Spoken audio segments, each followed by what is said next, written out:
Hello and welcome to Spurs Kings TV. It's your host Marlon. Hope everybody is well. But here, the man of the hour, Ash. Are you good? Oh, my broski. Yo. So mad that we had to do it twice. What's going on, Marlon?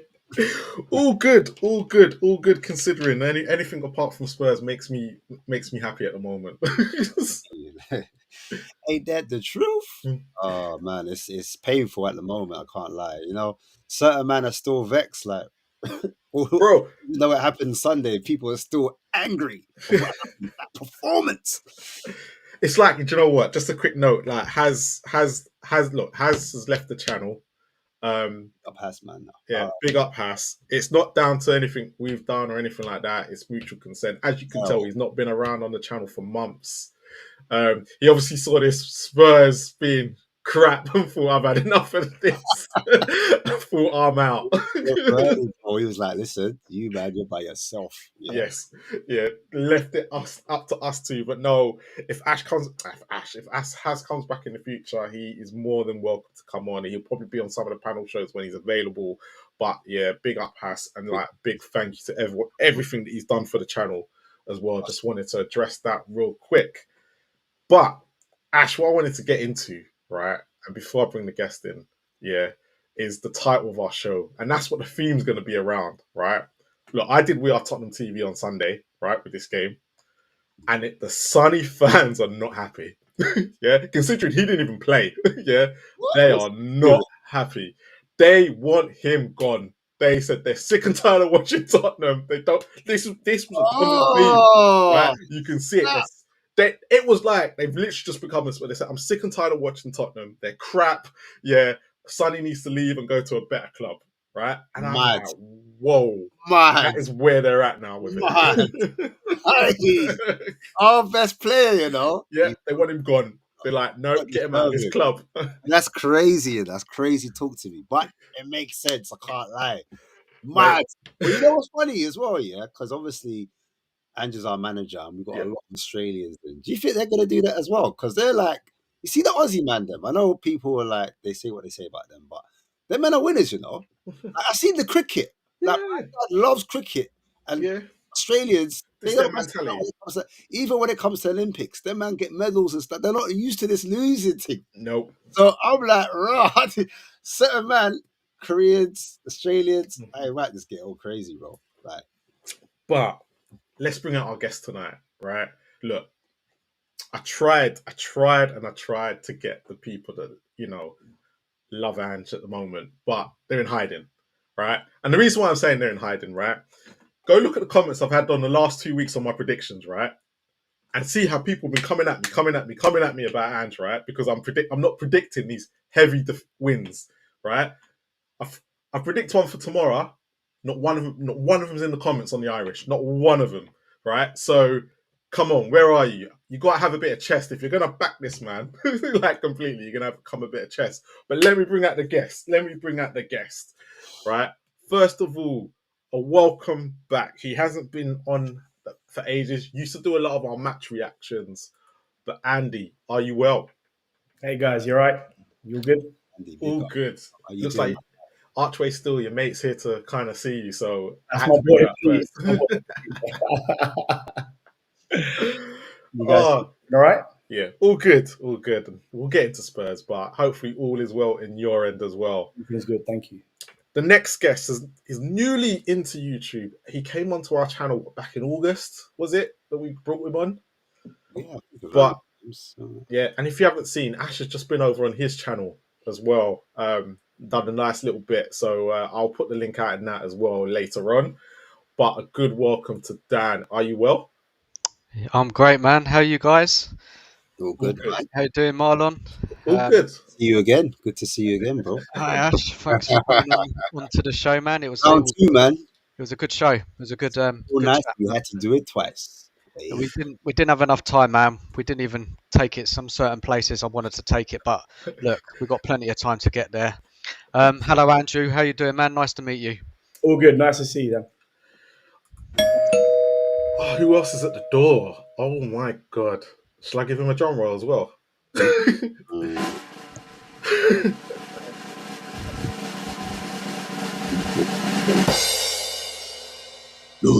Doon. You wanted to at Nightmare on Elm Street. Oh my lord! Jesus. No. You know, Get I on was, here. I was about to complain. Why am I last? But I got a doorbell, so I'm all right. Thank you. Thank you very much. I got a doorbell. Yeah. And a drum roll. And a drum roll. And a drum roll. And a drum roll. Big up to you, man. Big up to everyone. Good to see everyone. Good to see Dan again. Good to see Andrew again. Obviously, Marlon Ash as always. So some truth bomber tonight. Some truth bombs are going to be landing. I'm telling you before we get going. I'm letting you know. Ash. Okay. Yes. Talk to me. Talk to me about Palace, right? And the reason why, look, we have to bring up Palace. This is for me, it was very concerning, right? But how did you see the Palace game from your point of view? How did you see it overall? Well, I said it earlier on Dan's channel, and literally, I was slightly worried off the back of the performance of the AZ game on Thursday. I wasn't really happy with that, and we were at home at the time. So when we went to Selhurst Park, I was like, I know they're in bad form. I watched him against Forest, and the one thing I was like, all right, they haven't been playing their front three like normal. Then I looked at the lineup and I see Mateta started because normally it's Nketiah there. I was like, oh man, this guy is actually the striker. They're actually playing their striker. All right, cool. It's all good. It's all good. Then I look down again and I see Adam Wharton. I was like, I thought he was injured. So then that little piece of me, you know, like the Spurs that's inside all of us, you start having small doubts, you start having more fears. But nonetheless, I looked at our team and I got a phone call from a certain person. They're not here right now, but they normally feature on our channel. And he was saying to me, like, Ash, you know what? Gotta give Ange some credit. Man dropped Werner, yeah? He dropped Werner. You have to give him a little piece of credit. And he's playing Mikey Moore. You know what I'm saying? He was so excited to see Mikey Moore. And for me, I was like, you know what? I'm going to stay calm and stay chilled. I need to see it in the Premier League. Like, so I want to be level-headed and I'm not going to put too much pressure on a young kid. However, he's the type of baller that we do get excited about because he's techie, close control, can beat a man. That's what you want from your wingers, isn't it? And homegrown as well, one of their own. So yeah, everyone was excited for it. So going into the game, slightly optimistic, but I still feel like, you know, games we should win, we've got it in us to kind of mess it up, bro. But yeah, the game started and I knew from minute one. I knew it from minute one, bro. I said, it's not going to end well. It's not. I could just feel it. 5 minutes in, they were pressing the hell out of us. Pressing. We couldn't play out front and back for I don't know. We just couldn't do it. For whatever reason, we just couldn't find our rhythm. And yeah, the rest was history, bro, because it was calamity after calamity after calamity. And yeah, we ended up losing. And how did I feel? But I was vexed. I can't lie to you. I was vexed. I was angry.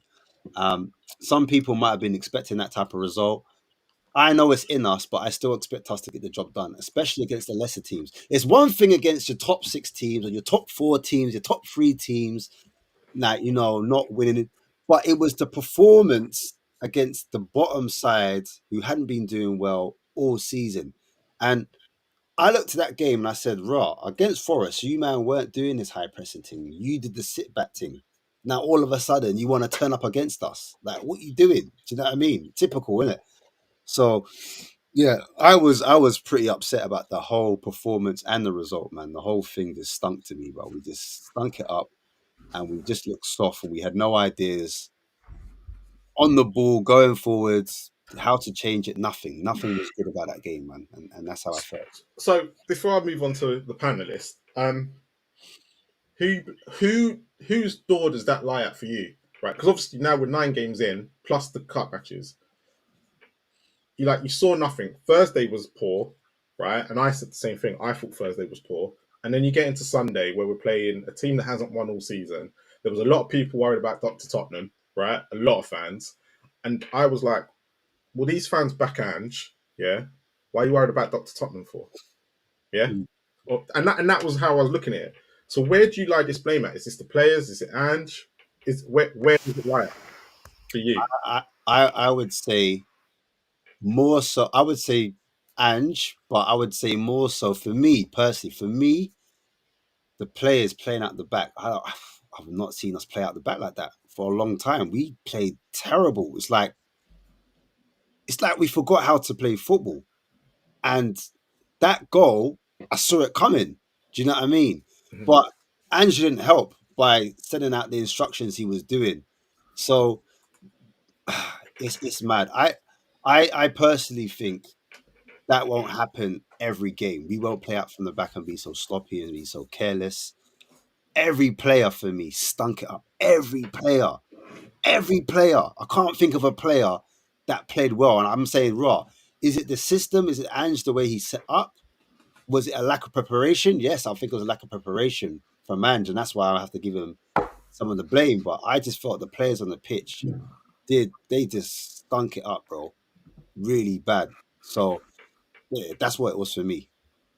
Andy, coming to you next because I know how frustrated you were on Sunday, right? And you're in our group chat, so whenever Spurs lose, right, I'll say too much. we know we're gonna get essays, right, from you, right? So it's kind of here we go. Well, somebody's woken up Andy today, but no. On a serious note, what was your whole? Yeah, what did you like? I saw you agreeing a lot with Ash on what he was saying.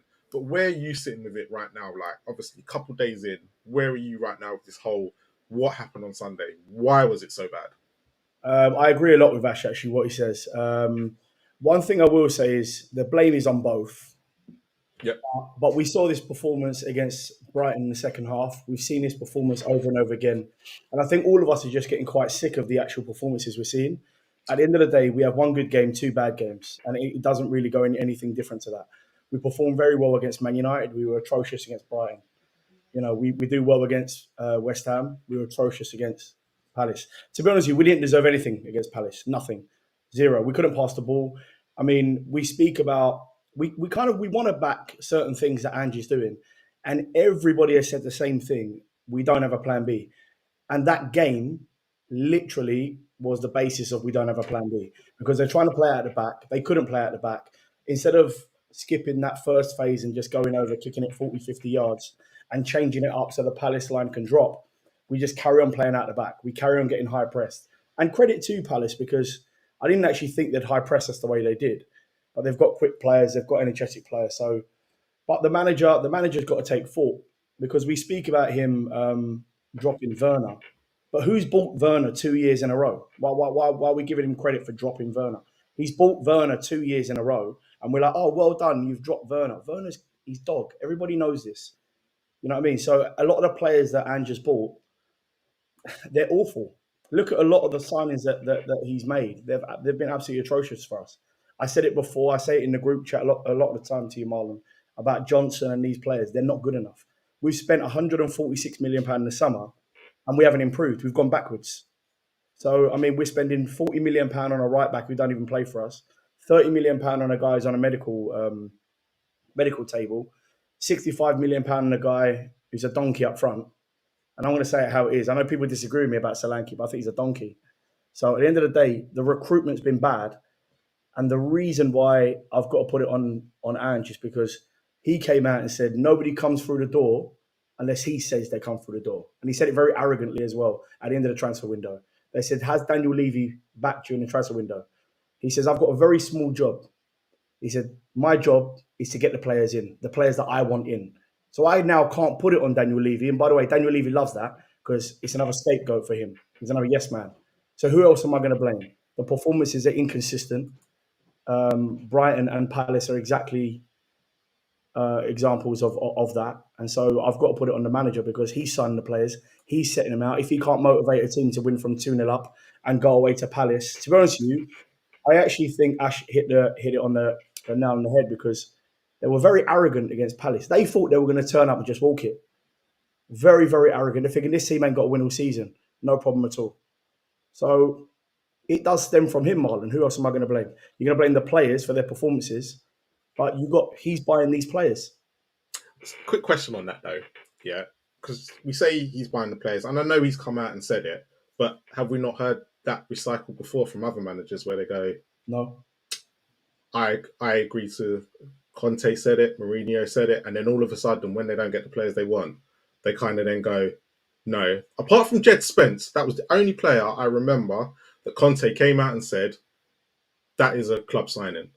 But the rest, they kind of always say why they're in the job and why they're happy. It's usually why they're happy. They've all come out and said it. And then also what I wanted to get on Ange for, he says a lot of things in the press, right? Like even regarding to tactics, but you can see significant changes in what he's doing on the pitch. Not all the time. Can you? But yeah, because he's come out and said last season, because we mentioned this last week about corners, right? He said he doesn't care about set pieces. He's got other bigger problems. Well, he's probably sorted the set pieces out because we have faced how many corners this season and we've conceded one.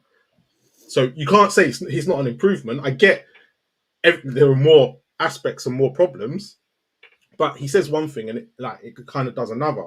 So are we going to fully, I know he's come out and said the signings are completely his, but are we going to fully blame him for what's coming through the door when a lot of people want to go, we've seen this after 24 years, we've seen this after 24 years, but yet Ange has come out and said this, but yet we're going to completely give it on Ange, put it on Ange. I'll give you two statements. I'll give you two statements that Ange said. Okay, one of them was about Dominic Solanke. He said, his exact words were, "I've been chasing him all summer." His exact words. When we signed Brennan Johnson, he said he is the exact profile of player that I've wanted on the right hand side of our team. Who am I going to blame? Fair point. I know. I do give you that because, but he's the one, by the way, Marlon. He's the one accepting Timo Werner 2 years in a row. He saw how bad he was last year. I get. Do you think that, yeah. If he is the manager that he's trying to portray in the media, okay, and he's this winning manager and he's the hard man and he's telling fans he's gonna, if somebody done that to me, I'd slap him. He's trying to give it all of this. Why don't you go up to the board and say, I'm really, really sorry, but as a manager and as a manager who wants to be successful in a football team, I don't want Timo Werner. As a manager, I don't want specific players that he's buying. You know, he's bought an atrocious goalkeeper. Actually, I think that was more Paratici, to be fair. The goalie's crap. Our front three are atrocious, and that's putting Werner in there. I don't put Mikey Moore in there. Mikey Moore's probably the only bit of fresh air we've got in our team. The midfield is pony. We needed a number 8. We all said we needed a number 8. He said he was going to stick it on Basuma after the gas canister thing. All he's done is lie to us, and he is but he's not the only. He's not the only one. This is what I'm saying. This is Daniel Levy. Hold on, if we're going to talk about Daniel Levy, I keep on saying it in the group. Daniel Levy wants a puppet, and nothing's going to happen with Daniel Levy. He's not going nowhere. We can moan until we're blue in the face. He ain't going anywhere. So what he wants is a manager like Ange who's going to put it all on himself. But if Ange is the man he says he is, and he's a really amazing manager, and he can win trophies in his second year, he shouldn't be accepting mediocre players the way he is. These are mediocre players, Marlon. And we're not talking about for 10, 15 million quid.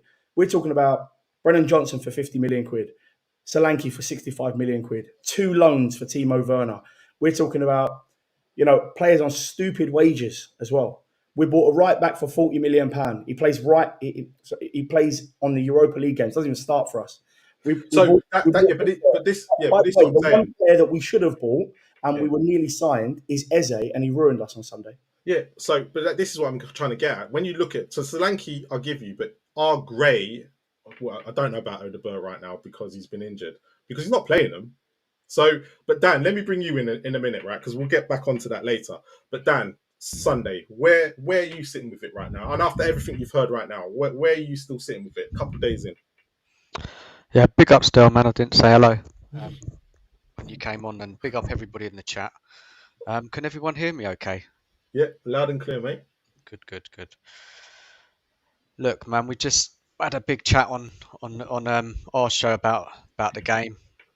Look, it falls on Ange for me. The wheels are falling off. We've got to be honest. The wheels are falling off. I mean, it's happening earlier than I expected. And it was just an atrocious performance. Look, most of us predicted that we'd beat Palace. Some people predicted that we'd beat them well. I didn't think it would be like that. I thought it'd be a close game, a bit of a battle. and I was hoping that our quality would shine through. But what we saw on Sunday against Palace is we saw a manager in Glasner out-tactic Ange, and then we saw Ange repeating the same behaviours where he doesn't react to what he sees. We're all watching it. We all know what needs to happen in that game, especially in that first half. We were getting overrun. Ange, make a change, please. He didn't.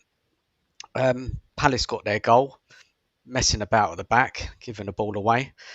Palace deserved it, I think. Half time comes along, and he doesn't make a change. And again, Palace are at us again in that beginning of the second half, and they could have scored 2, 3. They had a goal disallowed. And then Ange does make a change, bringing up the 3 creative players, and you're just sitting there shaking your head, getting so frustrated and mad with it. And then in the end of the day, we lost. And am I surprised? No, I'm not. Ange, what is he doing, this guy? Like, does he want to lose his job? It looks like he doesn't give a... Oh, well, I don't know if we can swear on this channel, but doesn't give a shit. He doesn't. What is he doing? Now we're losing to teams in the lower end of the league. I mean, guys, Stel, we were talking about this last week. Oh, we'll beat the top. The teams, we were convinced, weren't we? That's how we're going to play. We're going to beat those teams. We're not going to have a problem. But we're getting our predictions wrong. We got the prediction wrong against Brighton. Now we've got the prediction wrong against Palace. And seriously, guys, it's worrying times here. Really, really worrying. So, Stel, bring you in. Yeah, obviously, you've had your show. You had an emergency show yesterday, and I'm laughing because have you got any more to tell us today? How you're still feeling? Look, it's been a couple days. We've got City tomorrow. Where's your head at right now? Okay, you're gonna have to give me a little bit of time on this one, all right? I won't take too long. All right, I'll try and be quick. Okay. I'll try. This 110% falls on Levy. This is all Levy, Enoch, Donna Cullen. It's them. It's always them. It will always be them. They're a poison. They're a disease. This club is going nowhere football-wise under them. We're an entertainment, financial, Goldman Sachs, Barclays Capital, animalistic football business. We are not a football team anymore. They've sucked the soul out of the club. So before people say to me, oh, but you can't blame Levy for what happened on the weekend. Yes, I can. When we sacked Poch, Levy in the documentary on Amazon said, my heart said keep Poch. My head said go with Mourinho. We will find out if I got it right. You got it wrong, my man. You got it wrong. And for the 5 years since he's gone, we've been a joke. He got one last chance to save it, and that was called Antonio Conte. The man is a winner. Listen to him, do it his way, back him, we'll be all right. He's ripping it up in Italy, tearing it up with Napoli after losing their best player, Osimhen. They beat AC Milan tonight 2-0 in Milan. They're cooking. Oh, just include all the Spurs fans jumped on it when he lost his first game as well. So you all jumped on it and was like, see? Yeah. Look, absolutely. Because our fan base is, sadly to say it, a significant section of our fan base is all emotional feelings. There's no rationale anymore at this club. So he didn't back Conte after he gave that public speech telling us exactly what was wrong. What did he say to us? They don't like pressure here. They don't like playing under pressure. The board, the players, the coaches, they don't like it. Was that not pressure against Crystal Palace? Did they not put pressure on us? We didn't like it. He called it. The culture of the club is broken. It's finished. The culture of this club is entertainment, socializing, the occasional big win against, Man United away or a cheeky little Arsenal draw at the Emirates. That's our victory. Trophy, proper glory. This fan base doesn't want it, man. It's all on Levy. He hired Scott Munn. Scott Munn said, yeah, get my boy Ange. I've worked with him. Sold the dream to Levy to bring in Ange. Ange's, yeah, I'll do it. I'll do whatever you want. Just tell me, yes, yes, yes, I'll do it your way. Yes, yes. Because he's never had a job like this. He's never been paid like this. This is it. This is his retirement plan. He's here knowing that as long as he does as he's told, says all the right things, finesses the fans, gives us all a little cuddle once in a while by saying things like, let's play the Tottenham way, all the fan base will lap it up because the fan base was so traumatized by Stellini, Conte, Mourinho. They were so traumatized by that. They think it was the managers when it was him upstairs. It was Levy. He created that mess. He sat Mourinho before a cup final. He didn't back Conte. So here we are now, right? Levy's the problem. Lange is a problem. He's in charge of recruitment. That's one of the worst summer transfers I've ever seen at this club. Solanke has never proven a damn thing other than the purple patch at Bournemouth last year. And he's showing me now everything that I said about this guy. He's bang average. But he works hard. But he holds up the ball well. Sorry, last year we said we need a striker. Son isn't a striker. Solanke scored 19 goals at Bournemouth. So we've got a striker that scores lots of goals. He comes here, he's not scoring. So the fans, they flip-flop. They change the narrative. But he holds up the ball. But he links up the play. But hold on, you told me he's a top goal scorer. That's why he's come here. Bring back Peter Crouch. He holds up the ball. He's free. We paid 65 million for a player to hold up the ball. Are you kidding me? Oh, but he gets no service. Then create. Harry Kane created when he never got service. Create. So, but still, that's look, Harry Kane. You're comparing Solanke to a world class player there that you're not going to get anywhere else. Marlon, we spent 65 million pounds. I expect better than what I'm seeing. That's the point I'm making. Yeah, I get that, but you're on the next level with Solanke, right? Because you're just sitting there saying create, but the wingers for us, right? Because I know that's going to be the next level, right?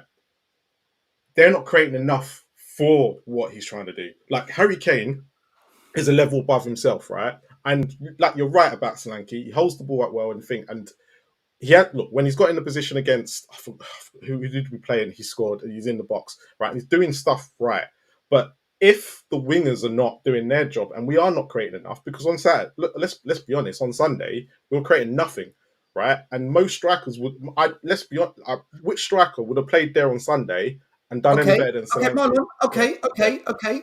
Why sign Werner twice then? Why the fans saying to me that Brennan Johnson, he silenced his critics, but he's not creating? What's he silenced? So I'll put it on other players then. Yeah. Okay. Yeah. But for me, Lange is to blame for an awful transfer window. Solanke for me is not the answer. Gray, Bergvall, generational talents. No, they're not. Go look at the Barcelona kids that tore up Bayern Munich midweek, who ripped Real Madrid and you on the weekend. That's generational. That's what generational looks like. Bergvall and Gray are not generational. We hyped it up. We just wanted to back it without any substance. Then you've got... right. Can I ask a quick question on that as well? Because you just mentioned them. Because it was only because I read something to do with Man United. Do you think the Barcelona, what's going on at Barcelona is more down to, and this is where I kind of go, and I did agree with the Man United fan. Why do we always say managers need time in this country, but Hansi Flick's gone in and changed it like that? Because we get sucked in by buzzwords like project, process, plan. Arteta won a trophy in 6 months at Arsenal. Was that a project? Leicester City, they got promoted to the Premier League. A few years later, they won it. Was that a project? Ten Hag got the sack, won 2 trophies in 2 seasons. Did that take a project to win that? Top managers come in and they fix it and they get cooking. Yes, there's a limit to what they can do with the players, but they produce something. That's what Conte got us top 4 in 6 months. He was proper. He got sacked. We were still 4th, and he had a bang average team, man. He was the real deal. Mourinho got us to a cup final. That's the real deal. Poch got us to Champions League semi. Real deal. So I don't buy into the buzzwords. Levy doesn't suck me in. I'm not like this fan base that just buys anything they're told. I think different. And Lange, for me, sorry, what's he done? He's nothing special. Then I'll move on to Ange because Levy's to blame, Lange is to blame, and I blame Ange as well. All the things Andrew said about Ange, I 100% agree. And all he does is constantly say, it's me, it's on me, I did it. Why are you taking off both the attacking mids again? Why are you taking off the 2 creative players against Crystal Palace when we need to create? Where's your thinking? I get Kulu was in a yellow. Why take off Maddison? Do you know all the stats this season prove Maddison has been one of the top 10 midfielders in the Premier League this season? Yeah. Believe it or not, he's up there. Yeah, he is. He takes him off and brings on Pape Sarr and Werner. And you think we're going to equalise? What planet is he on? I think Ange is a yes man. I think he's a puppet. I think he's come here because he fits what Levy wants. He fits what Lange wants. And because he said, because he plays attacking football, and because he plays the Tottenham way, and because he says things like, it's on me, I wanted these players, and he says all the right things, people have bought into it. I'm going to finish off by saying this, boys, just to wrap it up. Because I blame all of them. I blame a lot of them. But Levy is the biggest poison. When we re-signed Werner, I went on We Are Tottenham TV, and I've told this story 100 times. And I told everyone, for me, I'm done. The project is over for me. On the basis that if you sign Werner, there is no winning project that brings in trash like this. You've got rid of the Dyers, the Lamellas, the Moras. You've cleaned the deck, Tangangas, and you bring in Werner again. And I said to everyone, we're not getting Eze, we're not getting Tony, we're not getting Neto, we're not getting Conor Gallagher. I've been here before, I've supported this club too long to know. Werner is the catalyst. Get ready for a dog shit window. 800 comments of hate against me, pure hate. Look at us now. I called it. I know how this club works. Ange accepting Werner is him saying, okay, I'll agree to the same problems that have cost us before when we signed Nkudu, NG, Danjuma, Longley. He's accepted the same failed process. He's a yes man. In his head, he thinks he can do it, but you're getting done by Nuno. You're getting done by Herzler. You're getting done by Maresca. You're getting done by Glasner.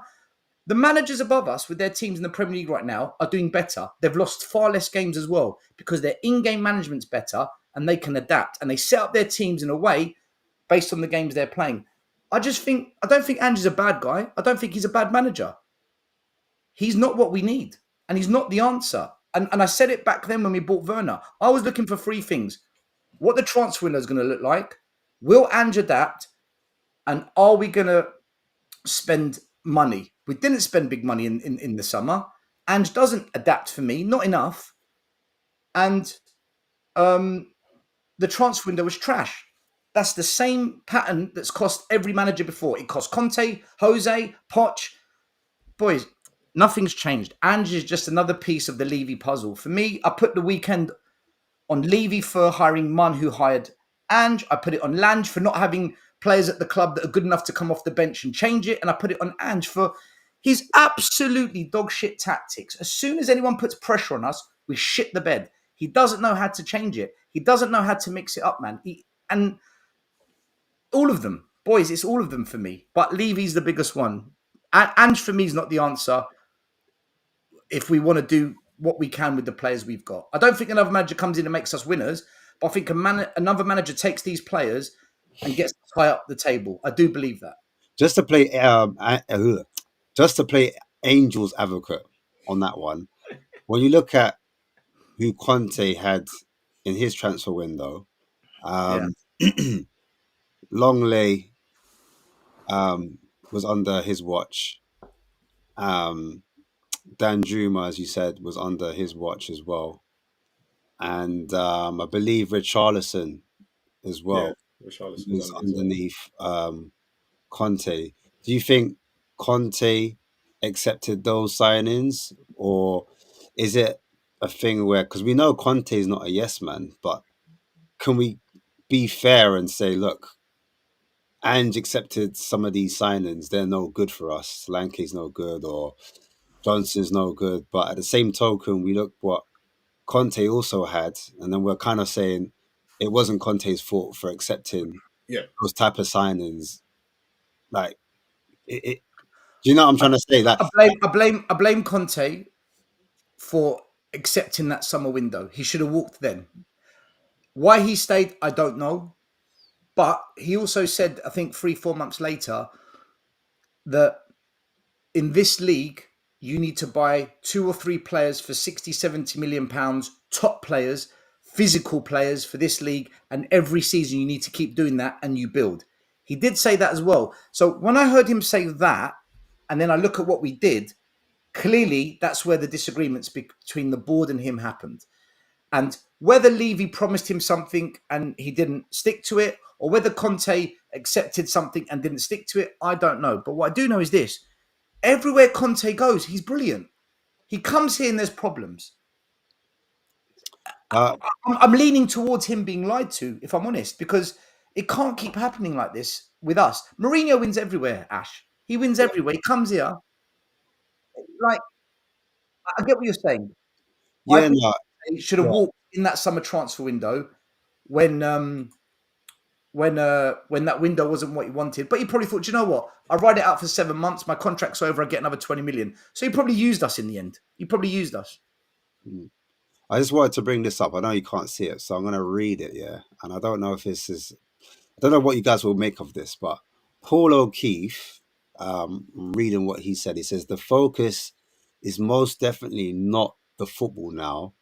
They've been trimming the fat, in brackets, wage bill, to increase the valuation for the investment. Everything is about the balance sheet now. Ignore transfer fees as they are amortized. It's all about the wages. Then he goes on to say the team spent a season unbeaten at the old White Hart Lane. The focus back then was more towards the football itself. Now it's all about the ball maximizing revenues, and slowly you're seeing the team slide. This isn't made up; it's evidence. There's focused. Their focus was never great. Now it's even worse. I think that might be a reply that someone's replying to. Ash, this is everything I've been saying for how many years, right? The focus wasn't on football at the old stadium. They got lucky with Poch. They got lucky that a manager was that good that he could do the things he was doing, right? They started building the new stadium when we were at White Hart Lane. We didn't buy players for 2 years under Poch. Remember that? So the focus wasn't on football. The plan has always been to turn this into an entertainment business. The biggest thing they had to do was get us up the league table. They did it. Then it was to build the stadium. Next, we're going to have an NFL team. Then we're going to build houses and all sorts. Their aim is to turn us into like a franchise of sport and entertainment. They've never wanted football to be successful. They've never had the ambition and the drive to be a true footballing powerhouse, like a top English football team or a European football club. That's never been their ambitious. As long as they keep us just about happy enough, round about top 4 in Europe, the occasional little cup run, fans will accept it. Fans will blame everyone but the board. What Paul O'Keefe is saying is spot on. They are trimming the wage bill. They are trying to tighten up the books to try and get investment in. But you know what that investment's going to be for? It's not going to be for football. It's not going to be for football. It's going to be for everything but that. So this is what I was trying to say. The point I was trying to make was some people are saying that, Ange has been backed. But when I look at it and I deep it and I'm saying to myself, all right, cool. What senior player has Ange actually got last summer? Because I was looking at last summer as the big summer that we were going to, kick on. And Solanke, 65 million. Okay, Archie Gray, you could argue 40 mil. That's a big portion of the actual transfer wage bill. But other than that, I'm thinking Solanke's the only player that's been brought in to the actual starting 11. So essentially, we've got the same 11 as we did last season, other than Solanke. Now, what I remember when I was watching ITV Sport and he was doing the World Cup or the Euros, whatever it was, I remember Ange was like, oh, I like this player, I like that player. I was like, Ange actually likes decent players. Like, he's talking about players that I like as well. Then, obviously, he said before that, the biggest issue at Spurs at the moment is in the wide areas, meaning our wingers, innit? Our wingers. Yeah. Dickhead. Yeah. So wingers, our wingers are actually the problem. Do you know what I'm saying? Did we actually address the winger situation when we actually deep it? When you look at the wingers, did we actually improve on that? Because all I saw was a loan. Ash, what did we say? What did we say before the transfer window began? Do you guys remember what we said? What so many of us said? Do you remember? We said we are only playing 1 game a week this year. That's why we've managed to get back into Europe. Next season, we've got Europe, 2 games a week. If we progress in the Carabao Cup, FA Cup, we're going to have a game every 4 days. You've got to bolster that first 11. strengthen that starting 11, and then the players that are currently in the starting 11, they'll become the bench. So the bench will be a bit stronger because the starting 11 become the bench. Fix that starting 11 so that we can compete in all these competitions. That's the conversation we had. They didn't do it, Ash. They didn't fix that starting 11. But this is what I'm saying. So I don't know if you lot, am I talking riddles? Am I moving mad? Like, I if agree man's with you. saying, I agree right, with you. like he's come out and said it, and then obviously, because I'm reading him in between the lines, isn't it? You know, like he's like, it's on me, guys, it's on me. I think the reason why he's doing that is because the culture was so fucked. The toxicity was at top level. He's trying to do the, like, you know what I'm saying, on the cross, like, don't want to be blasphemous, but he's like taking all the hits, like, let it come through me, you know what I'm saying? Let me take all the shots. Yeah, But but he's only doing that to fix the culture because it was so rotten. So if he says, nah, it's not on me, it's on them, then Do obviously, you think it's like, fixed? he ain't gonna have Do you think he it's ain't gonna have fixed? a job. He ain't Does it gonna have feel like it's fixed? Do you think Huh? Spurs fans right now are united all No, of together? course not. Of course not. But I'm just Ash, thinking, right, has he really been backed? Like, I'm looking at what happened to Conte, and I'm looking at what's happening to Ange, and I'm like, I don't really know if he's really, is his players being asked? He's got two youth brothers, yeah, but Bergvall Ash, can I and say so?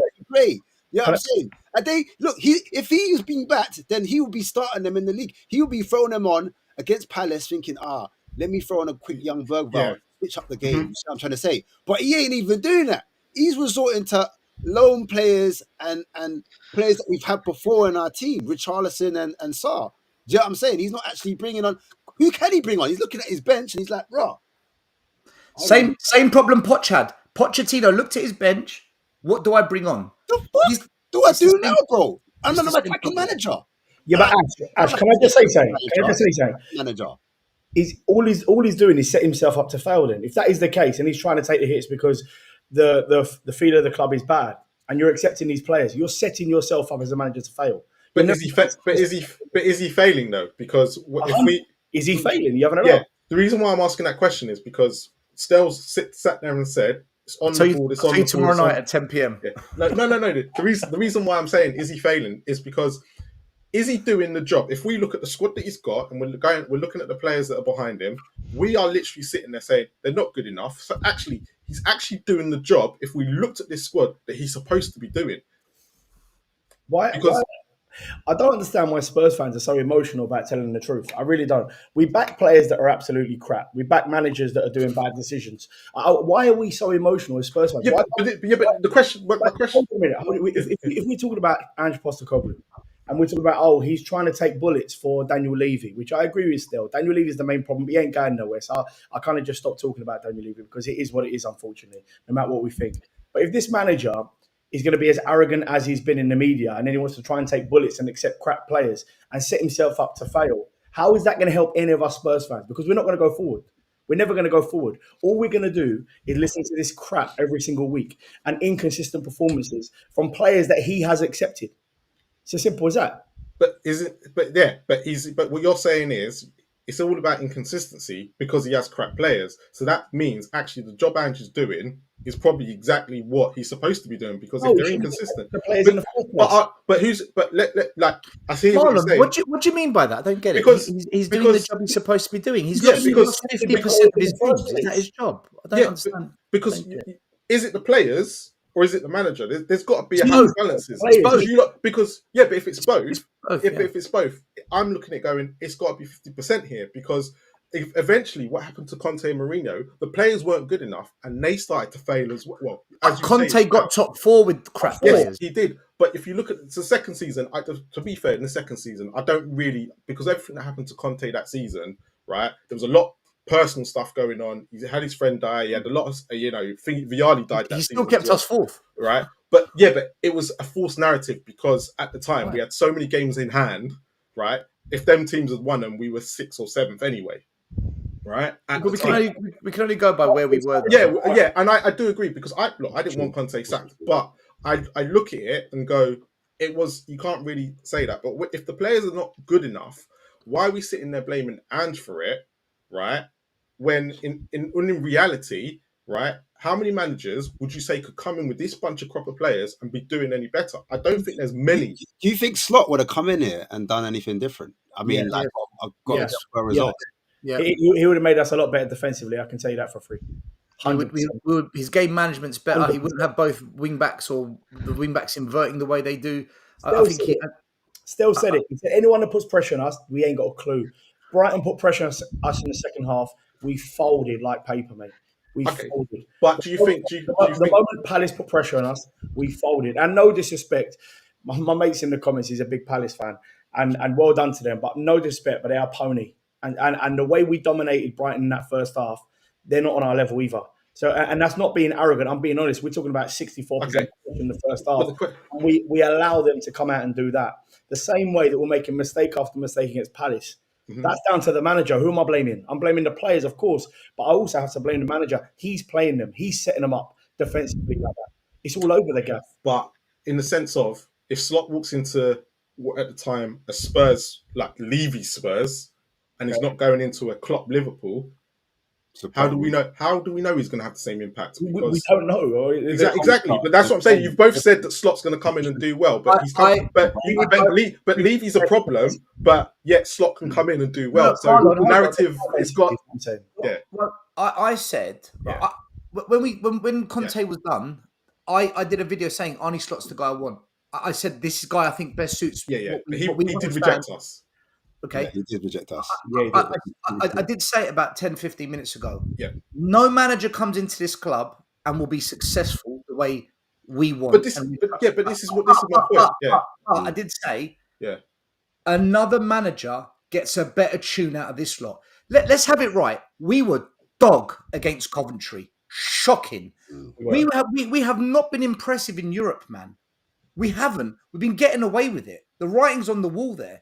Still, I put Man United away when they went down to 10 men. I don't remember a game where I thought, wow, that was something. Right in first half, actually. It's been happening all right in first half, fair play. Patches. All right, patches. 45 minutes. To be honest, to be honest with that, I've always said whenever I'm doing my predictions for the Irish, right, I'm always saying that we play in patches. Right, and I think a lot of people do genuinely forget because of how attacking the football can be. And Brighton's a perfect example of how Spurs have been under Ange, where it'll be brilliant for 60 minutes most of the time, or 45, or this, that, and the other. But we'll forget those 10 minutes where we're conceding goals, right? Because there always is. Because at the end of the day, we haven't kept many clean sheets, right?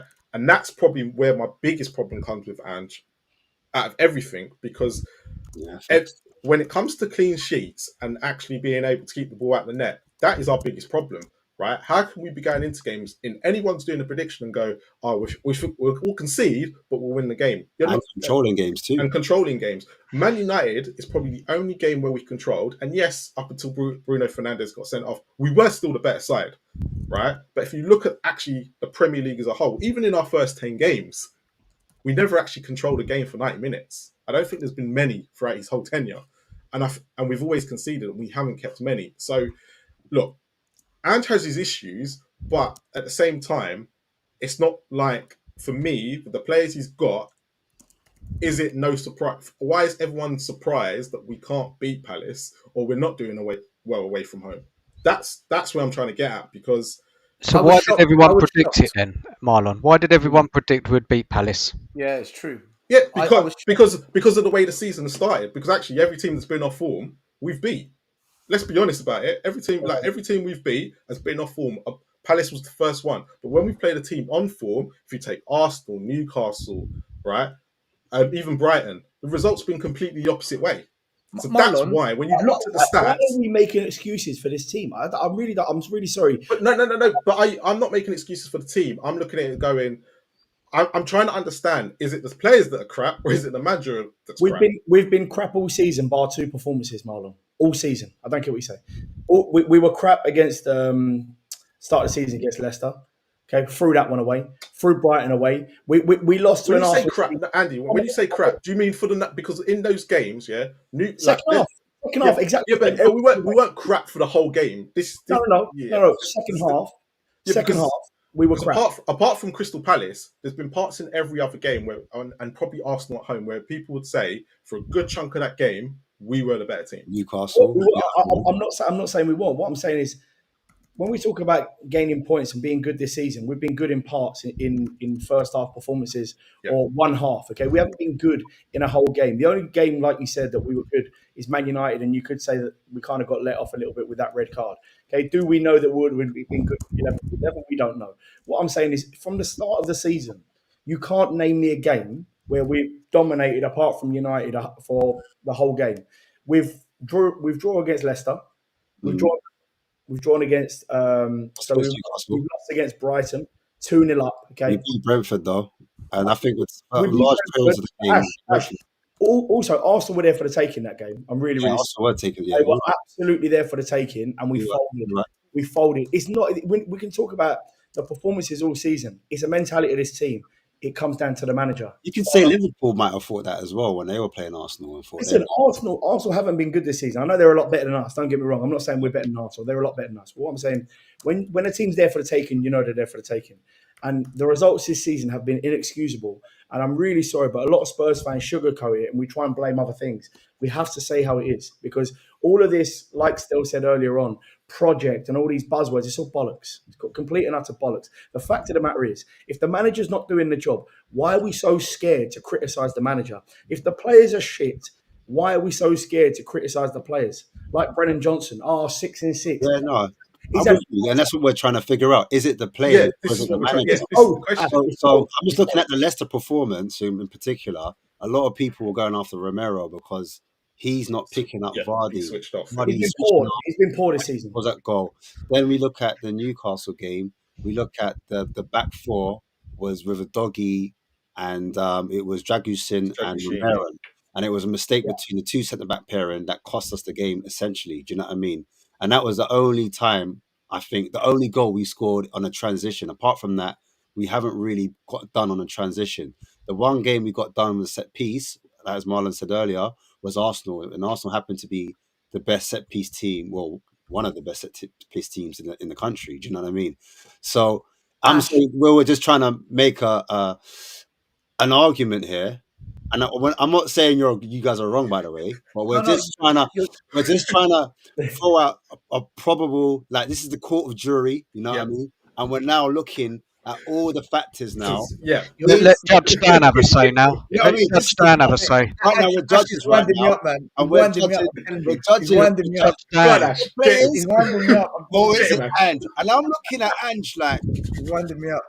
I'm looking at Ange like, yeah, I'm trying to say, everyone's on the fraud watch. Don't ever get it twisted, bro. Because after that Palace game, that rattled me. A little while ago, Sava called it out. He said, what would it take for you to be like, remember Marlon? Yeah. What would it take for you to, go against Ange? And I was like, nah, you know what? Like, I was a typical Spurs fan. I was like, brother, you can't do this, man. Like, it's growing pains. It's all those type of buzzwords I was using. We need, you know what I'm saying? But when it actually happened, when shit hit the fan, Brian Posters, brother, I changed. I said, listen, you know what? This man has to be investigated. I'm onto him. I'm watching him real close. I'm not gonna lie. I've got my magnifying watch. I'm like that.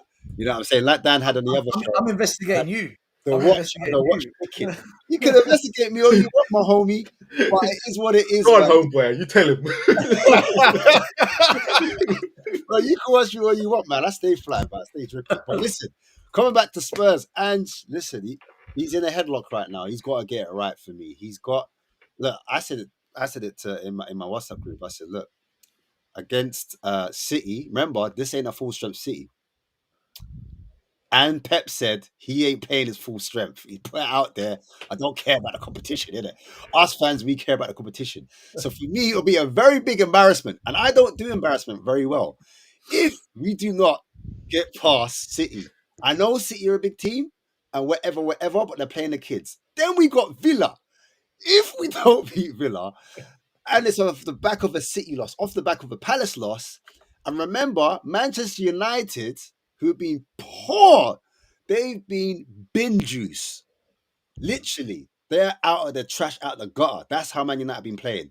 They're 2 points behind us. If Manchester United somehow manage to leapfrog us and we end up in that 14th position where they're in, and then I don't know, Ipswich might get a win, I don't know, but then we play City again and lose, bro. Can I ask a question to everyone? Yeah, right. Because we're how many months now we into? I do need to rebuttal what Ash said though, but we'll Yeah, come yeah. back to it. You come back to it, but I want to ask this question with it, right? Are we just in a bump in the road because this is typical Spurs after how many months? Reaction, Yeah, with every manager, it is. This is where we end up being. We end up going through this. Is this a time because? This is about the time now, and he's got a few months left. I don't know how long. Look, don't quote me on how many months he's got left, because it's the 18th month cycle, as I call it. Is this just a bump in the road that all of us Spurs fans just need to be patient, sit back, watch the shit show for a bit before it will end up grinding out and getting better? Because Poch had the same. He had a bad start at the beginning, and he was going, but we stuck with it. Is there any chance that this could be happening with Ange, or do you guys just see it completely different from that angle? Let me give the evidence. Go on. I've got the evidence. I've got the list. Right. So this is my evidence. So we're 10 games less. 10 games less points than last season. Right. Okay. Yep. The mentality is not improving. We're easier to beat. We got no game plan B, no plan B. But he had a game. That kind of on Sunday. No, the fact that nobody liked it. Yeah. He did put on Richarlison, Solanke up front, the two behind, and he had two central midfielders. To me, that's a plan B that didn't work. Okay. And also, just to add to that, the games we played last season, we had an easier run in. The games we had, it's a different mix compared to the games we played last season. Okay. Like Newcastle came on later on. Manchester United obviously was close, but obviously we away from home, we lost that game, didn't we? Or we drew that game. Sorry, away from home. Drew that Okay. game. So we got a failed plan B, and a plan B what we don't see often. Fair. Worked against West Ham though. Sorry. Worked against West Ham though. Plan B worked when you done it against West Ham. This is 50-50 with the plan B. Okay. All right. So the problem is you like the reason why I'm saying you've gone and said he's got no plan B, but there is plan Bs. It doesn't say that it doesn't work. It's just there is a plan B. It just might not come off all the time. Oh, okay. Fair enough. All right. Next point. For me, the plan B is rubbish anyway. So then it goes to the game management continues to be a problem. Like he failed massively against Palace on Sunday. Everybody saw it in that first half. We were getting overrun.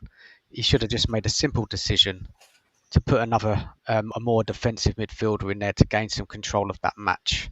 We're just getting totally overrun.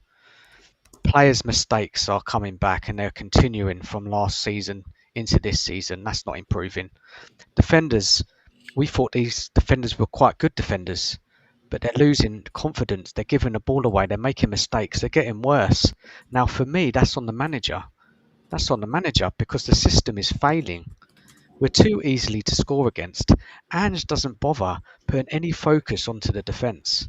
He said it openly in interviews earlier this season. He doesn't put any focus on the defence and just wants to outscore teams. The problem is, of outscoring teams, our forward line's just not good enough. Now, as I said earlier, we're losing to the lower end teams now as well. So that thing about, we beat all the under 10 teams, that's even failing. The squad is weaker. We lost experienced players like Holberg. Yes, he wasn't the best in the world, but he gave us experience and he helped us last season. Dan, quickly on that one. So is that not part of the reason why all them things you're bringing up before has an impact? Because if the squad's weaker, right, is that not then down to the players, like Stel said, that Lange is bringing in and the club are providing him, right? I know he says that they've got to come through the door, but actually, if he's looking for a number 6, as a lot of people have discussed, and that doesn't come in for him, is that Ange's problem? Ange accepted it, didn't he? But he hasn't. Yeah, but what do you want him to do if he doesn't get a number 6 by the 1st of September? Do you want him to quit? Well, he's just got to be honest, isn't he? He's got to just say he's not got what he's not given what he's asked, but he's not. He's not telling the truth. Yeah, but in a situation, and I think a lot of people generally forget this. He's got to come out and talk against the people that are employing him. Yeah. Right? Not many people in any sort of life, not a manager, and the thing, ever come out against their employers and say, I'm not being given the tools that I am, because 2 weeks later they're going to be off. No, I get what you're saying. It's a difficult, he's in a difficult It's a position. difficult situation, because you look at the legends. Let's take the legends, of Spurs, right? The legends at the club who come out and their PR is Spurs is great, this, that, and the other. A lot of people speak to them privately. They completely say the opposite. Okay, good bit of evidence there. Back Against me. Okay, so can I continue the list? Can I continue? Because I've got a lot more. Sorry, we've got to get through it. I haven't spoken for a while, and this is my time to speak. So I'm cracking on. That's why I'm coming back to you. Forget the rest. Me and you guys. And Marlon, please keep challenging this evidence, because this is we're in the court here tonight. Yeah, we're in the court. So what's got better for me? I can't see anything's got better. Forwards are not good enough. The wingers, it's just irritating me so much. I've been saying it in the summer. I've been saying it throughout the season. We just haven't got a winger who can take on a man and deliver consistently. Yeah, massive problem for this team for me. Massive. Then we go to the team. It doesn't have any leaders. It lacks leadership. Captain material, we just don't have it. We've got a couple of players who've won things, but we haven't really got any winners in the side. So again, we look at the signings. He's agreed to take the young players in Gray and Bergvall. We heard and we saw so many times earlier in the season, it's just coming back as well about we didn't sign another midfielder because the club trusted in these young players. Well, where are they? They're not even getting involved. They're not playing. Werner is still here. Is just a massive red flag. Unacceptable. Just get rid of him, please. And the subs he makes as well. Not convinced. He doesn't react quick enough in games. He refuses to adapt.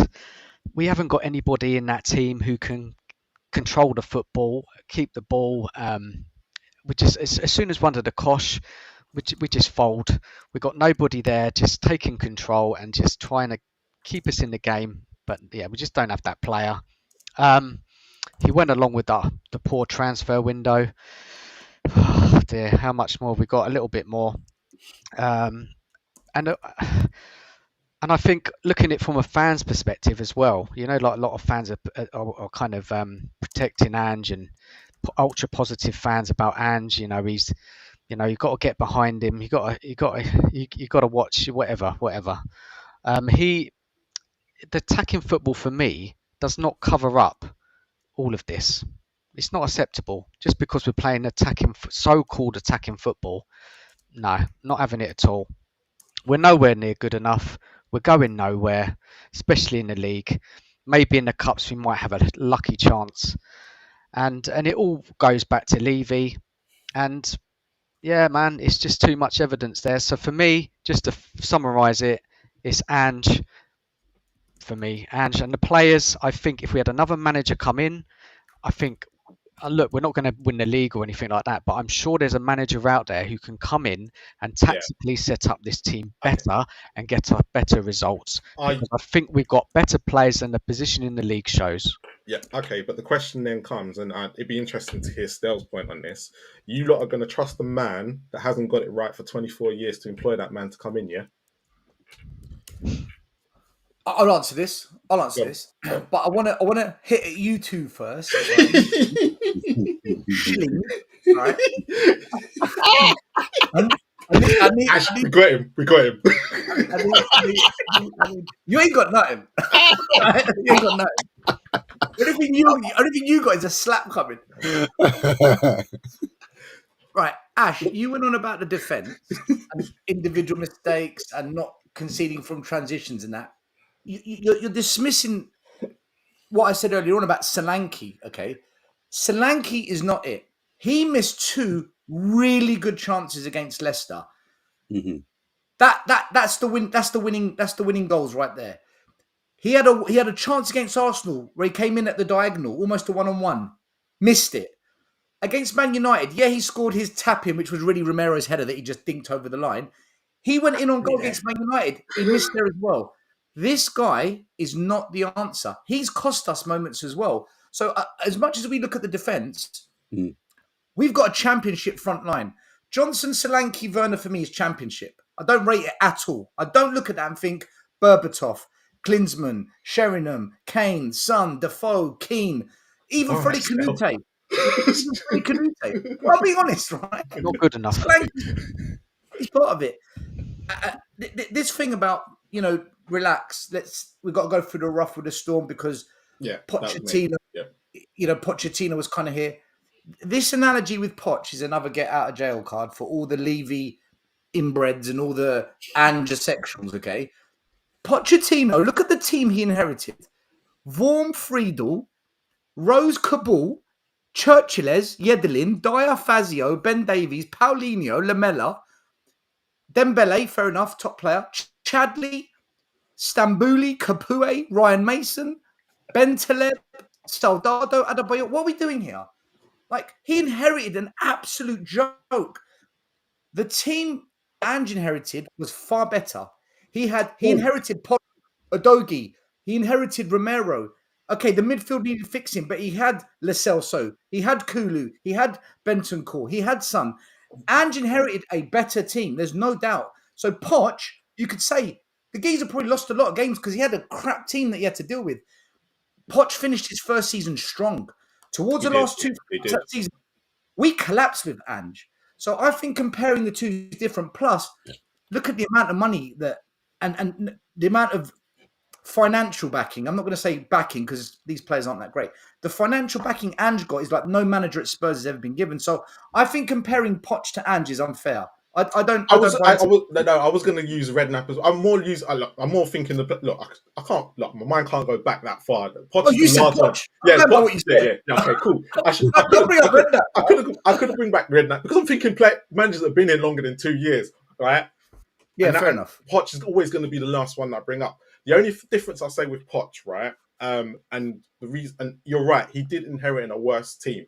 But would you have said though at the time that Poch at the time, the teams that he was competing with started to go through their recycle, where Ange has come in, and you've got more teams that are more of the top 6 teams, and I'm going to include Villa on this as well, that are at the top of their game than what Poch did. So it's actually, even though we've got better players, it's slightly harder for Ange because of the shit show that the club was in. Marlon, I think the difference was right. Yeah. I think the difference was Poch had proven at a much smaller club with less resources in the Premier League, Southampton, that he can do something. What we've seen Brighton do with Herzler and what we saw them do with De Zerbi, Poch was doing that at Southampton.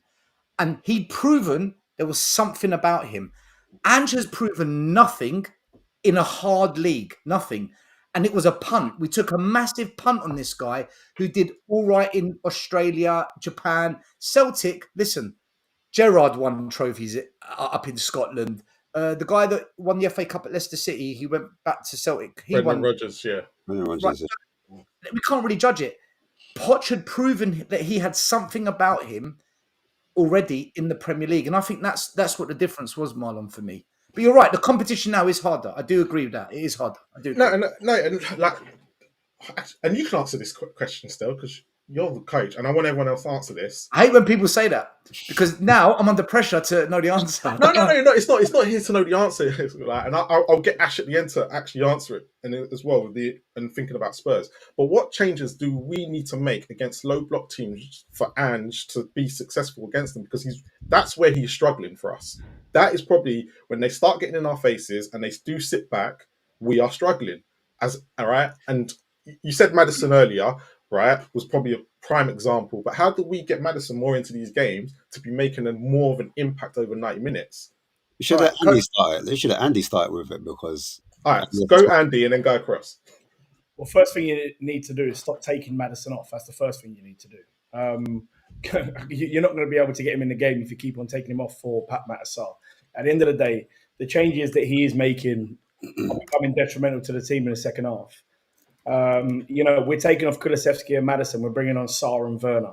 And I can tell you now, you went at Dan about the plan. We have got a plan B. The plan B is shocking. It's not a plan B. It's absolutely awful.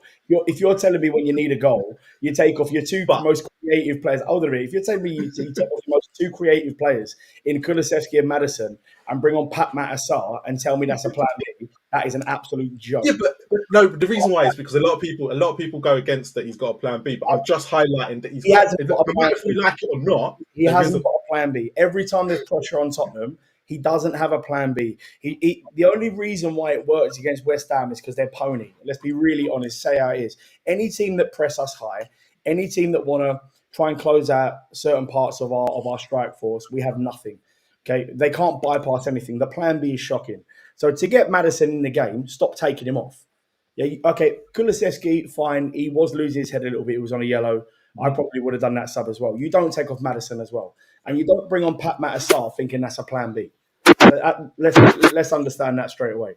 The second thing is, if you know you're being pressed high, why are you still playing at the back? Why are you not bypassing that final third and going into the central part of midfield? Well, why do you keep on relaying out the back when you know you're actually not playing very well at the back and they're press us at the back? He has no plan B in that situation. So if we are going to be successful under this manager, Marlon, he has to have a plan B. Okay, or better plan B.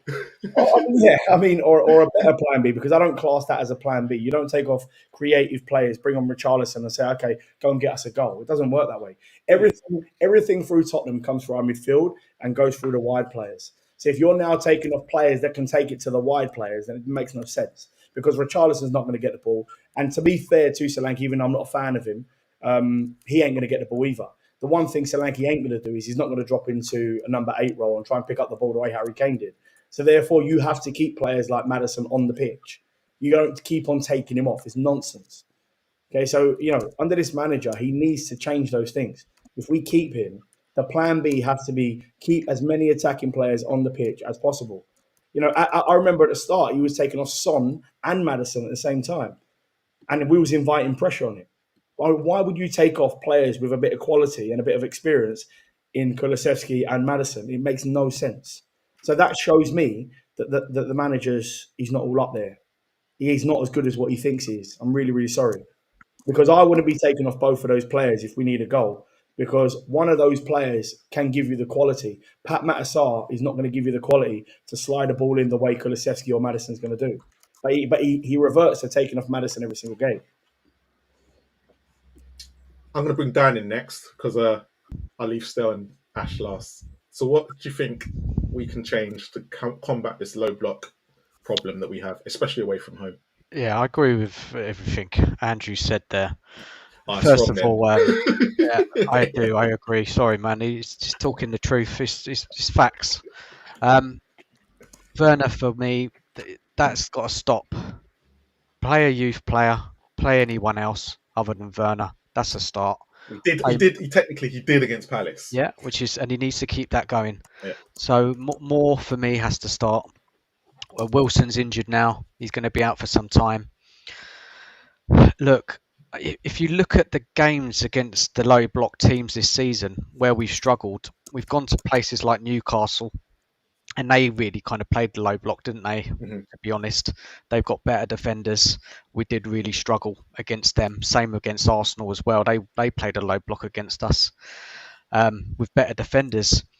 If you look at teams who we've done well against, well, it's nothing to get too excited about. Everton we beat. They played a low block. Brentford, I don't think Brentford did play a low block against us. So you can't even really judge that match. So the question is, has the low block been a massive issue? Kind of, if you put it back and look at this argument a little bit differently, have we really struggled with the low block this season? I think we've more struggled against teams who are actually having a go at us. I'll just put that back to you, Marlon. What's your thoughts there with that? When I look at it, Brighton and Crystal Palace, they set up in a way where they sat back and then realised it weren't working and then got in our face. Well, Palace got in our face straight away. Brighton then did. Who else? Arsenal and Newcastle did play a low block. Everton tried, but they weren't good enough. Yeah. Right? And I think when it comes to our home form, apart from Arsenal, when it comes to our home form, I think we are a lot better playing against the low block at home than when we're in an uncomfortable environment And I think where I do agree with everyone that's come out, it's a mentality thing. Just when they're away from home and they haven't got the support, I think the players do go hiding. That's just me. I agree. Yeah, I agree. Still, what can Yeah. we change to? This was a question from, I forgot who it was now. We Are Spurs TV, was it? Oh yeah, We Are Spurs TV. So that was the question that came from them. What the question was? I'll bring it up again before I bring up Joey's again. What changes against a low block team should Ange make? Well, they should replicate the academy more, because Simon Davies, who's the academy director, did 10 years at City, spent quite a bit of time under Pep. He's implemented a lot of their philosophy in terms of how the teams play.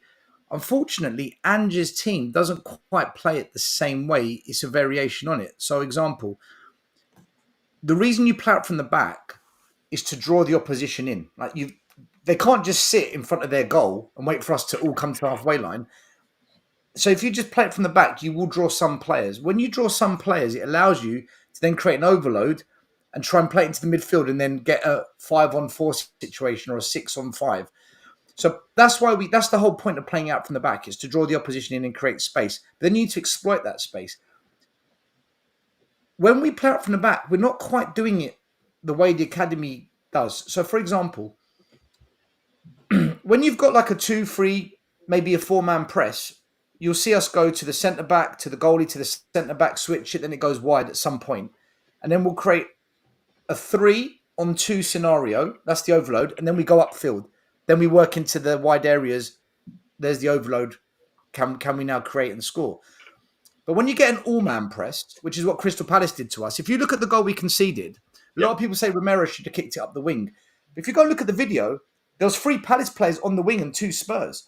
So if it kicked up the wing, right, it was going off the pitch, or we're giving away possession. When that happens, what's supposed to happen is this. The striker is meant to come to the halfway line onto the centre spot. And a long ball to him is supposed to happen. He then turns, plays in the 2 midfielders who are then running past him, and the overload comes from the fullbacks. So now you've got a 5-on-4. But the only way you beat that all-man press is a long ball to the centre spot, but the striker needs to drop to receive it. And then almost like Firmino used to do, and then Salah and Mane would go and you'd feed them in, but you do it deeper. We don't do that. We keep playing it across the back. So for me, when you've got a low block, the way I would beat it is by playing out from the back the way the academy does and draw them out and create that space that we can exploit. We don't do it. Instead, we end up recycling the ball outside the penalty box and the other team just sits there and we don't know what to do because we haven't got a locksmith, we haven't got a Berbatov, we haven't got a Modric, we haven't got an Eriksen, someone that unpicks the doors. We don't have that player. So then you want to go wide, but then if you go wide, you need people that can properly put crosses in. The only good crosser we got is Porro. And normally when Porro does get in that scenario, which isn't often, we do create. But that doesn't happen enough. So for me, play out from the back more the way the academy does. That was it no surprise to you pre-season when the kids came on, they were cooking because they're playing the academy way. It's because they're playing the academy way. Our first team doesn't quite do it that way. And I don't know why. I don't know why Ange doesn't adopt that. That's what I would do. And also, guys, managers, other teams work us out so easily. This is another thing as well you can throw on top of it all. We're just too easy to work out. We just get out-tacticked by anybody, even by the Leicester manager, Cooper. You know, it's just flawed. The whole system is flawed. The players have lost confidence. I don't know. Is that how you beat the low block? Low block.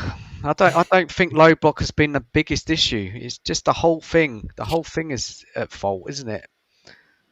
I mean, for me, like, I have to agree with Stel, and I said it on your show earlier. The reason why, and we're not the only ones that do it, play out from the back. A lot of people do it. A lot of teams do play out from the back. So when we do concede a goal from playing out from the back, and we're saying it's on Ange, the logic says to me, the math ain't quite mathing. That's, for me, is on the players, no? Like, Well, So can why I have just they lost confidence in doing that then? Because they no were no no. playing out the back well at some point. Well, so Under let's take Palace, right? Because if you notice, Palace Depends did what type of press is put on us. press, yeah. So Depends on the press. Palace put a different press on us, and I didn't blame Romero for that goal because he shouldn't have received the ball in the first place. Because you saw where I think it was Mateta that was coming towards him, right? And that's what's throughout the whole game, before it happened, they kept targeting Vicario.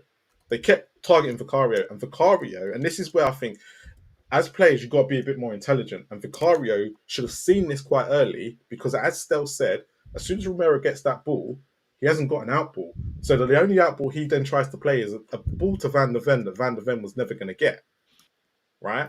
So Vicario was a lot to blame with what was going on Sunday in that first half where we were trying to play out from the back because as a keeper, he just wasn't making the right decisions. And every time the ball kept going back to him, we were nervous because, as Stel said as well, they were pressing as a 4, which meant the outlet wasn't Udogi or Porro where it can be, where they can play it around.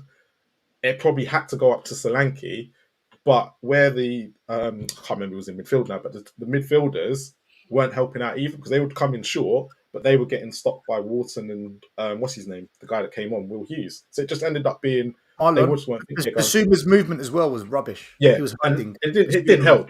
But Basuma should have been in the D. this is where Bentancur, yeah. But this is where Bentancur has been suiting the system. Wait. Let's get into it because Go on then.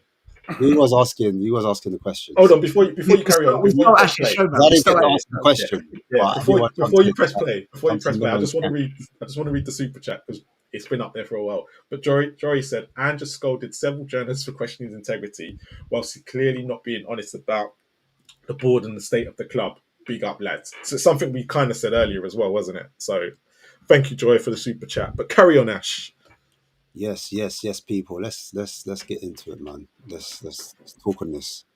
So, as you can see, Palace versus Spurs. I have to use the West Ham picture. Boy, that was the feeling I had, bro. I'll be real. That was the feeling. Palace, obviously, our away form was poor. 1-0. Brighton, look at that. 3-2. Newcastle, 2-1. St James's Park and Selhurst Park.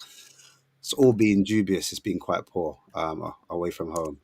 And if you look at the entries as well, where we lost the ball was in our actual defensive third, and 7 of those led to a shot. 49 times we lost it compared to their 16. And normally Spurs are good at winning the ball high up, and then that's when we exploit teams. But we didn't even get a chance to do that. So yeah, that was the non-penalty shots. Nobody cares. The Doggy, Romero, and Porro were our most progressive passers and carriers of the ball. Those were the entries: 4 passes, 4 crosses for the home team, 8 passes, 3 crosses for the away team, 2 carries each, 17 attempts. And just real quickly, the field tilt, nobody cares. I just want to get into this passing metric because it does represent what's going on at the moment. You can see with Palace, they're more direct. So they were going straight, long into the team and allowed their players to push higher up.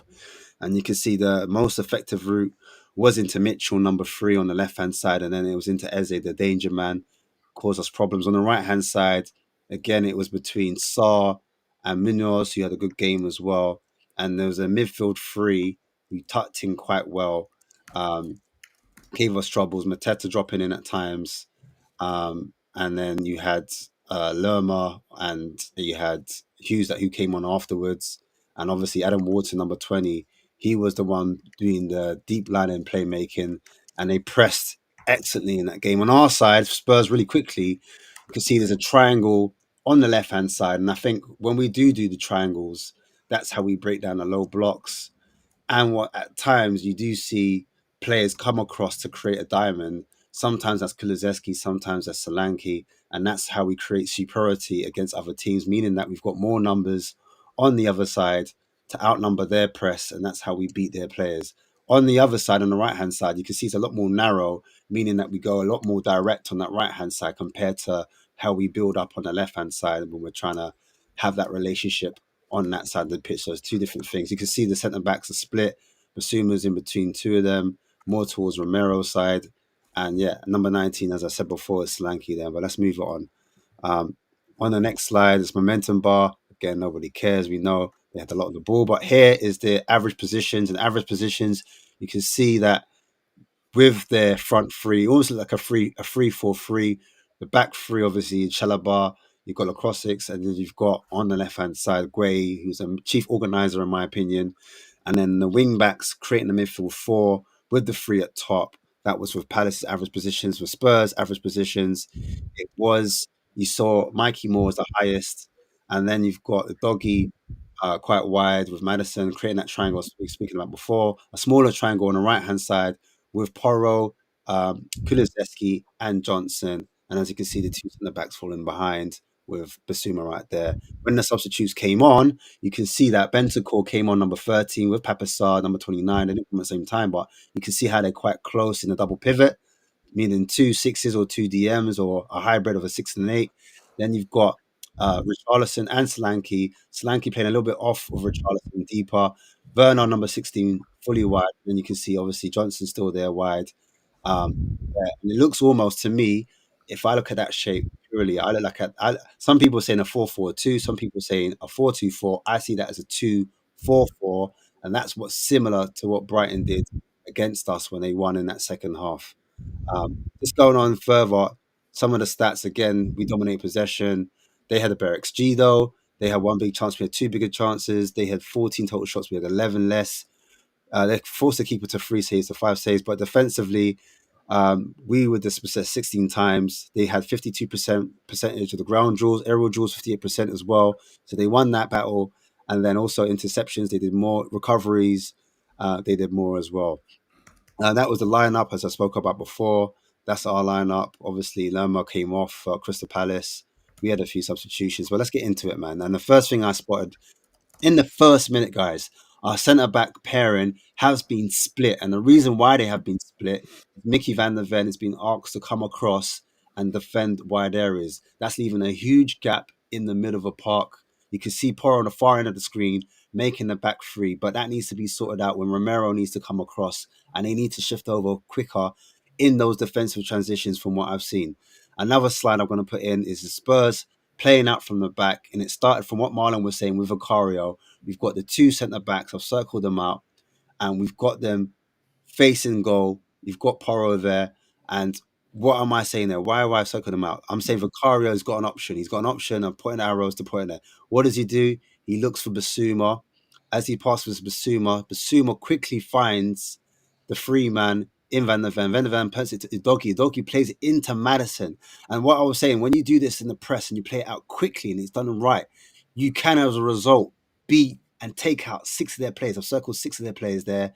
And that's where Madison's gotten away. So all of a sudden, we could have a numerical advantage where it looks like it's a counter-attack, all because we've played it out from the back, we've done it quickly, we've made our decisions, we've done a few quick passing combinations, and we're out. So you can see here, Madison's out, but unfortunately, he doesn't win the second battle. The second battle, you see Lerma gets on top of Madison. He's not the most physical type, wins the challenge there in midfield, and then is backed up by Wharton. Obviously, Basuma tries to get on top as well, but he loses out on that 50-50. You can see him on the floor, and they win that dogged challenge. As they win that ball back, it breaks to Eze. Eze tries to find Mateta, but on this occasion, it doesn't work through. Basuma here, on the half turn, you can see 2 players are onto him, one of them being Adam Wharton, the other one's being Lerma, the 2 centre midfielders I spoke about. He's got his back to them. What he's done here is on the half turn, he's actually taken that ball and he's beaten them. He's gotten past both of them. You can see them on the floor. He's turned them. And this is what we used to see in Basuma in those first 10 games. If he gets on a half turn, then we all of a sudden, we outnumber them. We're in an attacking phase. We'll quickly transition. But the unfortunate thing is Basuma's been off form. What does he do? He actually makes a missed pass. He doesn't pass. He doesn't find his teammate. He should find his teammate there. Instead, he passes it to a Crystal Palace player. I've got an arrow there showing it goes to a Crystal Palace player, and then they advance up the park. We lose that as attacking momentum. Spurs in possession. Ball goes out wide to Porro. Porro on the ball, picks it up. Can he find Kulu? Normally in this position, you see Kulu on the half turn, physicality. We get up the field and we start our attacking momentum. and I've highlighted them there where it happens. But they had a different plan. They had a different game plan. This is where it gets tricky now. So when they got on the ball, two of them press, and then they win the ball with Kulusevski. I've cut to a next scene here when Poro's on the ball, and I've highlighted Solanke. Solanke in the red circle. Poro's on the ball. Down the channel, can we find them? Can Poro find them with those balls over the top? He can. He finds that ball. He gets it to Solanke in the channel. So in the channel, 1v1, you've got Solanke, he's going down the line. And I'm saying, can Solanke get his head up a little bit earlier and pick out a player called Mikey Moore? Mikey Moore's far. You can see the number on the back of the centre-back's shirt. So you know he's in a good position. Unfortunately, the defender gets a foot on and he wins the challenge and it goes out for a corner. And Solanke's unfortunate for that. He's unsuccessful for that one. Mickey plays the ball to Vicario. So this is the start of some of our problems. He plays the ball to Vicario. Vicario, he plays it to one of their players instead of playing it to one of our teammates. He makes a hasty decision here, and he plays out as a pull ball, goes into Crystal Palace play, and then straight away, again, we lose that ball, and we lose that attacking momentum once again. Another one. This is the actual goal. I'm going to get straight to it because there was other errors, but I want to get straight into it. So Palace goal, the calamity of errors. Ball goes out from Vicario, and he passes it to Romero. Romero's on the ball. Romero, I'm saying, could he find a doggy? Marlon mentioned it because a doggy is always the spare man. When it's meant to go, it's the keeper sideways, boom, boom, boom. A doggy's meant to be the man that's farmed.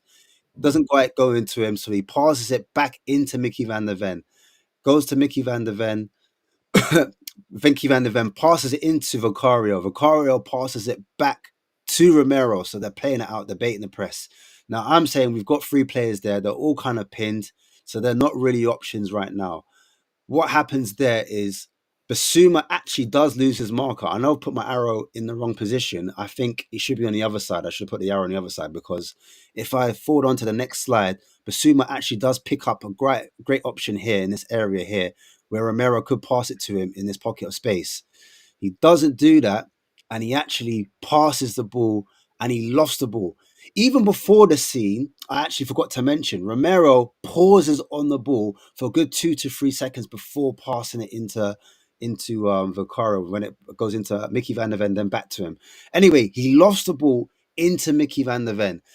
Mickey van der Ven allows that ball to bounce twice. Is it because of the sunlight? I don't know. I'm just saying it could be. But anyway, it's a poor decision. As a defender, I'm always taught you never let the ball bounce twice, especially when the ball's gone across your box.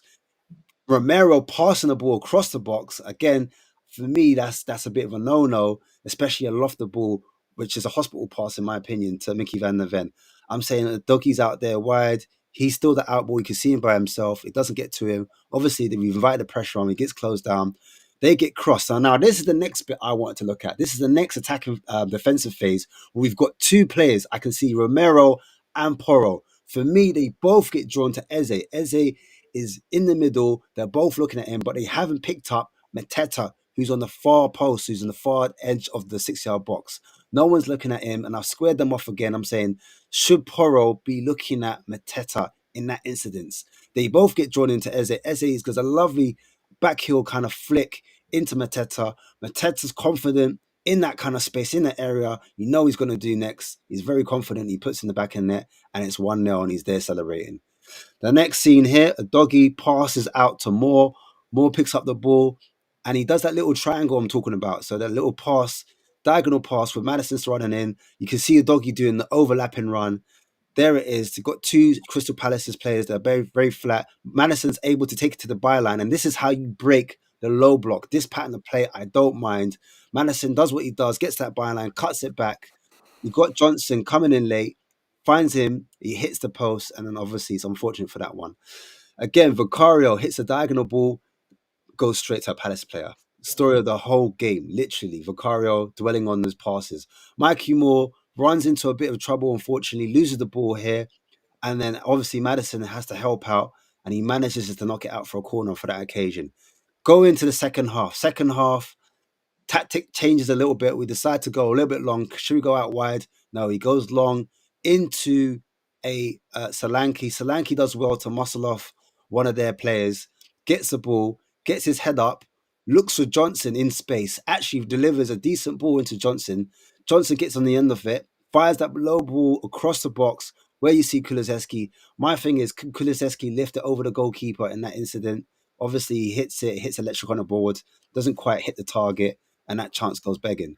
Then Wharton does exceptionally well here. You know what Wharton's about. Gets on the ball, fires the ball, and I wasn't sure if this was offside at first. Ball goes into him, beats the man, hits it, boom, goes in the back of the net, bang. Obviously the VAR ruled it out. They said like it was slightly offside. I was looking at his leg. I was looking at his foot. I was like, I swear his foot's on the other side of the pitch. Anyway, it was ruled off offside, and we get away with one. Eze penalty appeal. Again, gets to play, dances around 3 players. And then for me, I'm not sure. It looks like Van der Ven puts the arm on him, but they said it wasn't enough contact. So we don't they don't receive a penalty, and we get away with it. And Eze gets away with here.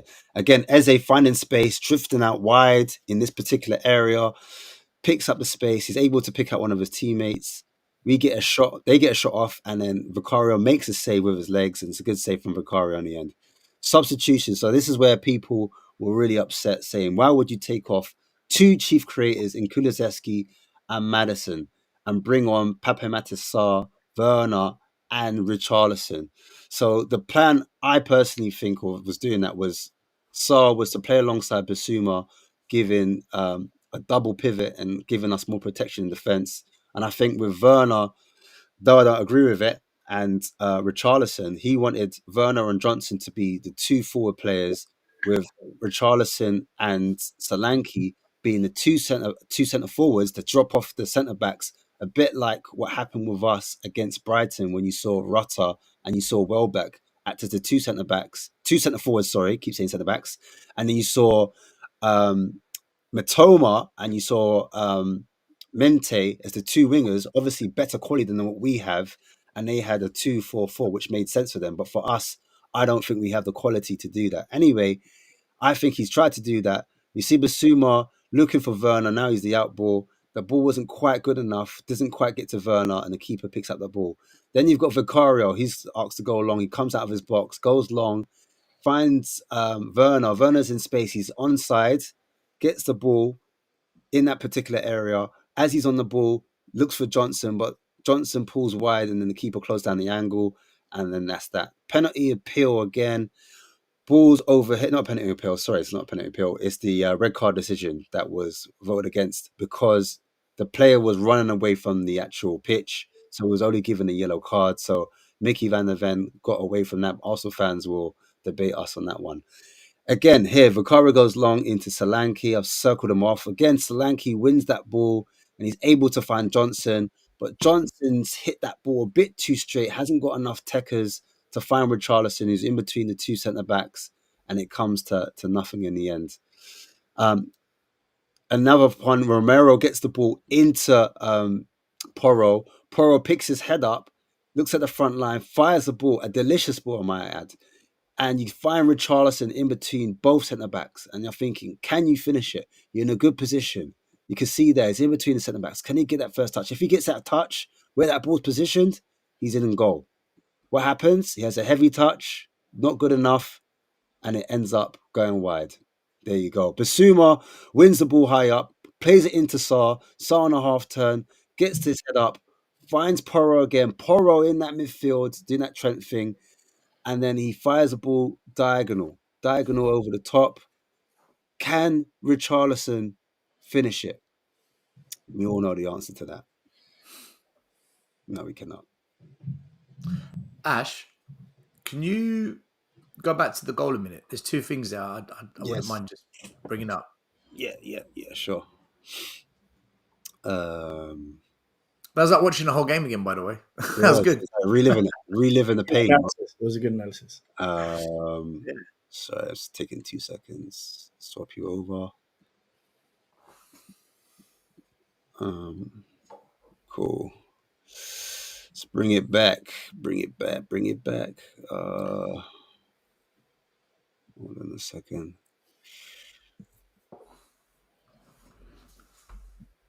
Let's forward it a bit. So the goal bit was coming up. Is it here? Yeah, right. Go to the next frame. And the next one. Right. You know, here you said Basuma should be going out wide to the touchline. I said, no, I'm saying, look, because Basuma's actually in space now, could Romero make that pass because he's in space? Look, he's free. There's no one on him. Could he make that pass there? What's supposed to happen here is, because I've seen the drills that they run. Basuma's meant to be in the D. He's meant to hog the D. And out wide is meant to be Porro, and then slightly about 10, 15 yards up the line from Porro is supposed to be Johnson. So then you've got Romero, Porro, Johnson is your three. So when the Crystal Palace player comes with Johnson, that's fine because then Porro's free and there's your 3-on-2. So the fact Basuma's there, he should be in the D to start with, and Porro should be deeper. So that's a mistake in terms of the player's movement. And then you know the other slide, the one where the cross comes into the box. Yeah, let's play that. Hold on.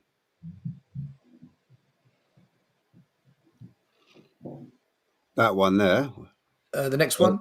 When he makes a mistake. Okay. Oh, yeah. The cross. Right. Okay. Here, just before here, the one before. The slide just before this one. Yes. Bring it back a bit. Can I bring it back? Oops, sorry.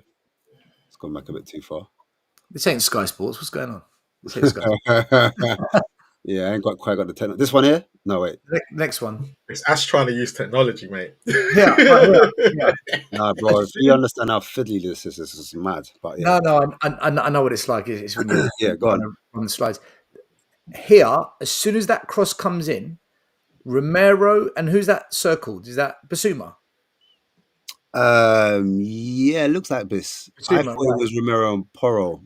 I thought it was Romero. Basuma. Yeah, it was Romero. Yeah, if it's the goal, it's Romero and Porro. Okay. Porro's at the back post, and then Romero is right in between. Okay, so you've got Basuma, Romero circled, and then just next to Romero off the screen's Porro. As soon as the cross comes in, they should be ready to attack the ball. Don't let it come in and possibly land anywhere. One of them has to attack it. If you go to the next screen, Ash, one after, they haven't attacked the ball. Look, they have not attacked it. They backed off, and I think that was the fourth phase of play where it went wrong. I think every single defender, Porro, Basuma, Romero, Van der Ven, I think the whole lot of them individually screwed up. Each one of them screwed up. Yeah. I put Vicario in it as well, man. For what I saw, it was the whole back line was a complete mess. Do you know what I mean? And it started from before this. Do you know what I mean? But I started actually before this actual incident. It was coming, and you could see the goal coming. There was actual them playing at the back, similar to this situation when I thought we were going to get punished, and it never happened. And then it happened I think 5 minutes afterwards, and then we got punished. Do you know what I mean? So the question is, are the back four as good as everyone is making them out to be? No.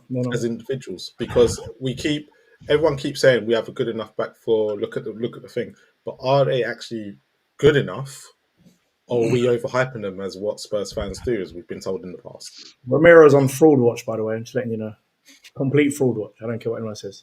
He has been awful this season. He's let guys over back posts. He's been at fault for 6 goals this season. I mean, I'm really sorry, but we know how good Van der Ven is. He really is amazing, Van der Ven. And without him, I honestly don't know where we'd be, because defensively we're all over the place. I mean, anyone could have good and bad games, and Romero's allowed to have some bad games. But this season, I think he has been so bad defensively that actually Van der Ven's got him out of a lot of trouble. Adogi, the last few games, hasn't been good at all. And Porro, defensively, I still don't think he's good. He's brilliant going forward. He's got a lovely whipping ball. But I agree. I do think we overhype these defenders. People were telling me that in the summer, there was bids coming in apparently from Real Madrid, and they said they wouldn't sell him for 80, 90 million. I said, are you lot all right? Are you about Romero? Are you mad? Like, the guy, I'm really sorry, but the guy can't defend correctly this season. Andrew, why do you think Romero's better for Argentina then? Because of one man, and we all know who he is. Messi. Very simple. I don't think I don't think half Very the players simple. at Spurs suit the system. I don't Like, think Yeah, they suit the because I system. personally, because you mentioned Van der Ven, I think you take the system away from Van der Ven, I don't think he's as good as what we make him out to be either. Okay, that's fine, but we also know that Van der Ven's very quick. He can defend a one-on-one. You can't head the ball though. I mean, look, He gets spun quite a bit though as well. He gets done. That's what. what. Not Van der Ven. When we're seeing Romero leave Vardy at the back post, we're seeing Romero leave Isak all over the place. You can't. But is this down to the system more than it? Because I think No, because Van der Ven anticipates he's got a footballing brain. He understands. No, but Romero doesn't do this for Argentina though. Completely different system. Listen, I'm not bothered about Argentina. No disrespect, but Yeah, but you have to be, because you've just sat there and just literally caned Romero, right? When Romero under Conte and Romero, as soon as Ange has come in and made him play this system, he's completely different. You have to look at other aspects now, because why is Romero not great in this Ange system, but he's great in other systems? The Premier League is a different ballgame. Let's just understand that straight. Yeah, but he wasn't this bad under Conte. What's the decline in Romero's form? What is the decline? That's what I think. The decline is at the moment he's so rash. He makes reactive decisions to players. You know, even for example, that Vardy goal was literally him all season. I'm really sorry, but drifting into space, trying to defend spaces instead of looking at players. We've done that against Palace, by the way. That's where the goals come from. Where Porro and Romero are doing the same thing. We're not focusing on other players. We're looking at space and we're trying to defend into the space. It's not how you defend. But, Van der Ven has to go to ball in that position. And then you leave the other two at the back post. And it's a calamity. It's a complete joke. But he has a footballing brain to understand that actually I can't leave this man at the back post. I'm talking about Vardy, by the way, on his own and try and fill in for the guy in front of me who was Pat Matasar. If the guy that heads the ball is the guy that Pat Matasar is on, then that's not Romero's fault. But you cannot leave the striker at the back post. He was atrocious as well against Newcastle. He hid against Brighton. I'm really sorry, but we overhype this guy like he's. Yeah, but Van der Ven hid against Newcastle. Can I ask Andrew a question? No, Brighton. Sorry, Van der Ven hid against Brighton. Look, they all did, but Van der Ven's been consistently good for us. It's as simple as that. Andrew, let me ask you a question, right? Yeah, go on.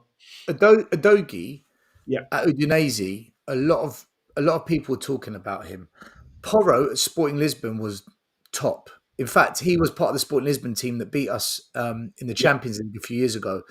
Van der Ven, look, I don't know anything about him, but from what I've seen of him at Spurs, I think if he was at Liverpool or Arsenal, I think they'd all be raving about him. I agree. But he does get spun, so I do have some questions. Romero was Italian Defender of the Year in Serie A. That is no joke of a league for defending. He does play well for Argentina, and he was part of the Conte team that got top four. And Dragusin, Bayern Munich wanted him.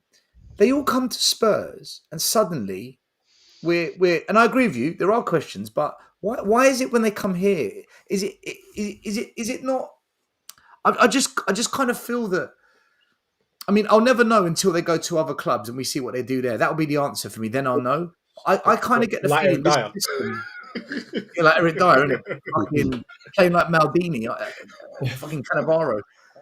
But I just, mate, I can't believe Eric Dyer went by Munich. You know, To this day. But do we not think? Okay, here's a question then.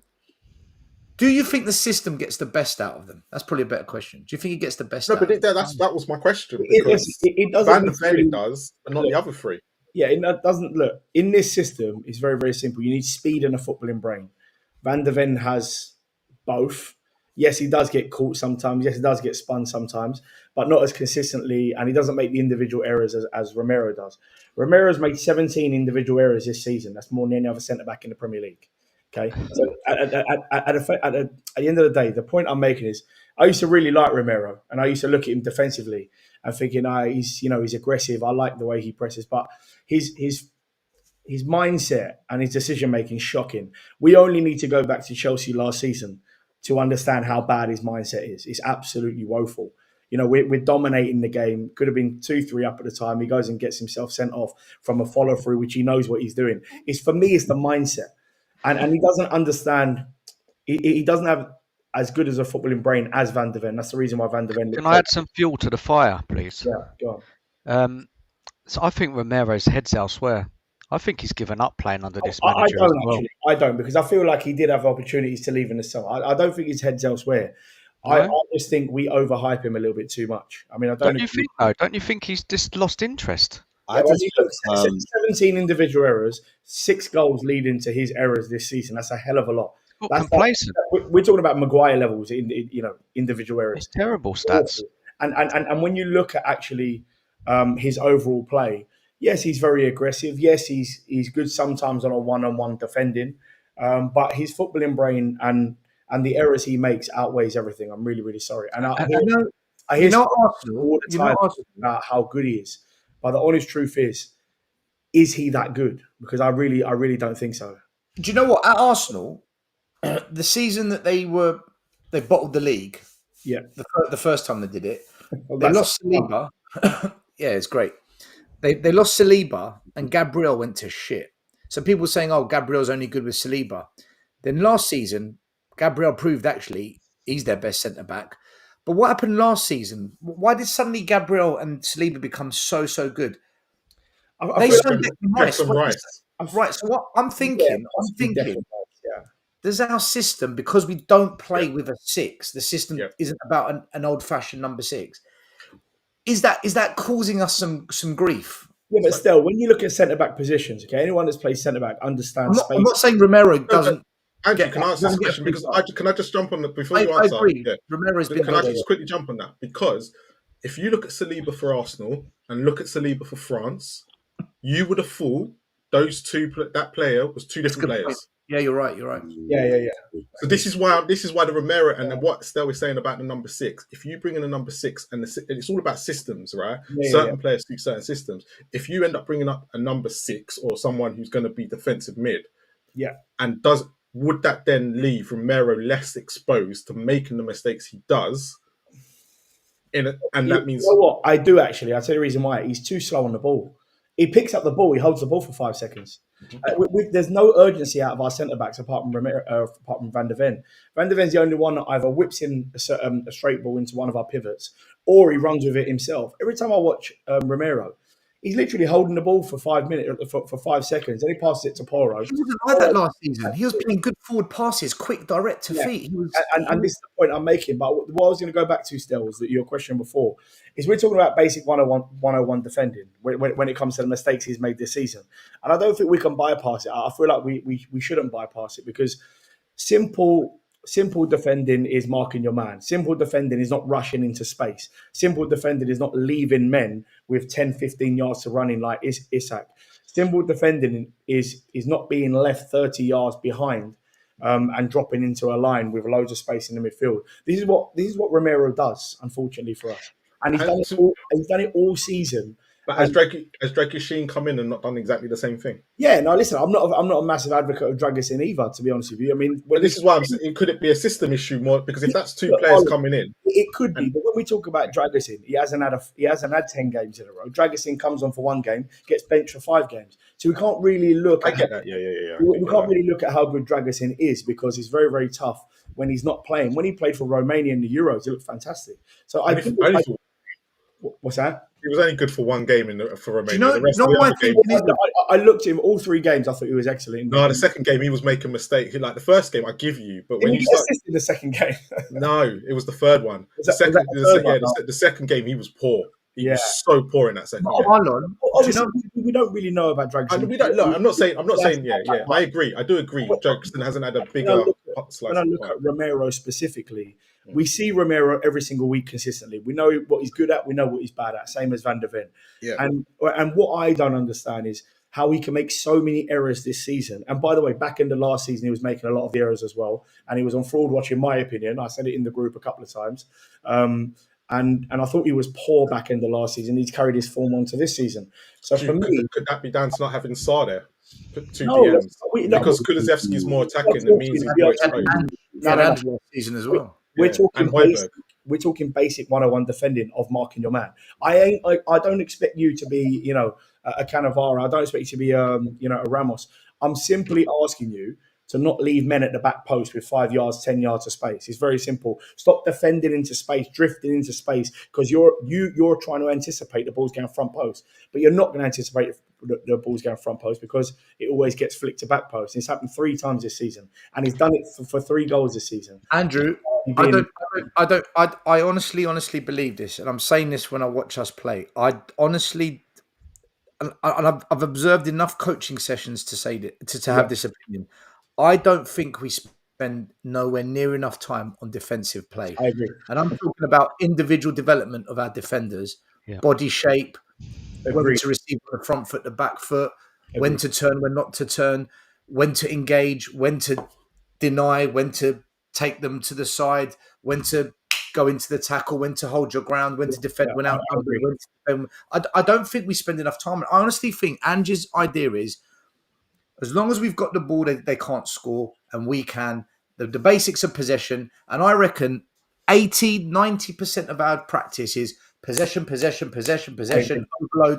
overloads, and then can we finish? Still, I don't think we spend nowhere near enough time doing the fundamentals of defending. And for me, I see our defenders regressing. Udogie has gone to shit this season. Van der Ven is now looking not as sexy as we thought. Romero, he's not having a good season. Porro's getting caught out. Like, none of these defenders actually look really, really good. And there was a moment where they did look quite good, some of them. I think, you look at the coaches as well. Ryan Mason. What are we doing here, people? Just sack Ange. Sack him. I've had enough. I'm sorry. Still, going back to your point, by the way, you're spot on. I tell you the reason why I agree with you, still, is because I went to the game a couple of games ago. I think it was Brentford, and the back 4 are literally in front of the fans practicing shuffling forward and back. Right, and if you was watching the practice before, there's literally got your back 4, the Spurs back 4, and they're just shuffling backwards and forwards, and someone's lofting the ball over the top. You really shouldn't be doing that before the game. You should already have done that on the training field. That is such basic stuff. So I agree with you. I don't think they put anywhere near as much defensive work on the training field that they need to, because it looks quite basic and quite. I think it's neglected. I think there's such a dominant philosophy on possession and attacking. I agree. And that's why negated defending. That's why when we talk about the defensive side, they look like they don't know what they're doing. They look like they don't have a footballing brain. A lot of them, and like you said about Udogie, they're doing dumb shit. They're doing a lot of dumb shit. Like, when you press the team, Ashton, why are you letting the ball bounce? That's 10-year-old stuff. Yeah. How many times they let the ball bounce on the weekend? It was unbelievable. We're talking 101 defending, and that's why I do understand the system conversation. 100%, I get that. But when I'm looking at basic, Romero's trying to make Glenn Hoddle passes to Van der Ven. What we doing? This is what I'm saying. He's losing the ball every time. By the way, he had one of the worst pass completion rates in the whole game, by the way. So when we're looking at basic 101 defending, it's I'm not asking you to be, Sergio Ramos. I'm simply asking you to mark your man, or if you're going to anticipate, don't get it wrong. It's simple. And the back 4 is all over the place, as you even saw from Ash's the first slide that he showed. Van der Ven's over there somewhere, and Romero's over there. They've got 30 yards of spacing. Do you know why Arsenal or why they've been called so good at defending? I know the stats will say that we've conceded just as many goals. So if you just look at the stats, goals conceded, but we're looking at how we concede them. And when we concede, it's horrible. Yeah. It's horrible. When Arsenal concede, you say, do you know what? It's not an ugly look. Yeah. You can tell the last couple of years, they've been drilled how to defend. You can tell it's been coached with us. But mate, when we concede, it's horrible, man. It is. It's all over. Look, it's calamitous. I agree. So basically, what we're saying, we need a number 6, and we need 2 wide wingers or wide forwards, and a striker. And we're cooking. Not under this manager, though. Under this manager. Don't give him anything more. Please, do not give this man any more money. He's got to go. I don't rate Ange. Wait. Because if you can't make it, I don't do the echo chamber thing. So if we're gonna make this fun, what manager do you guys want to get in? Yeah. Yes. And they've got, and again, it goes back to the whole slot question. they are coming into this club. They're not going into another club. culture, They are coming different into this environment, club. You have to remember different that. tools. Well, the good ones are going, aren't they? The good ones are going. I got the perfect one. Do you know who's impressed me this year? Go on, Andrew. You go first. There's someone that's impressed me though. Go on. I got the perfect one, and we wanted him before we had Ange. Nagelsmann. No, he won't come. Nah, he's Why already would he bluffed. come? He hasn't got a job. What do you mean? Why would he He come? rejected us, bro. Dude, No, I rejected what? us. He He's rejected us.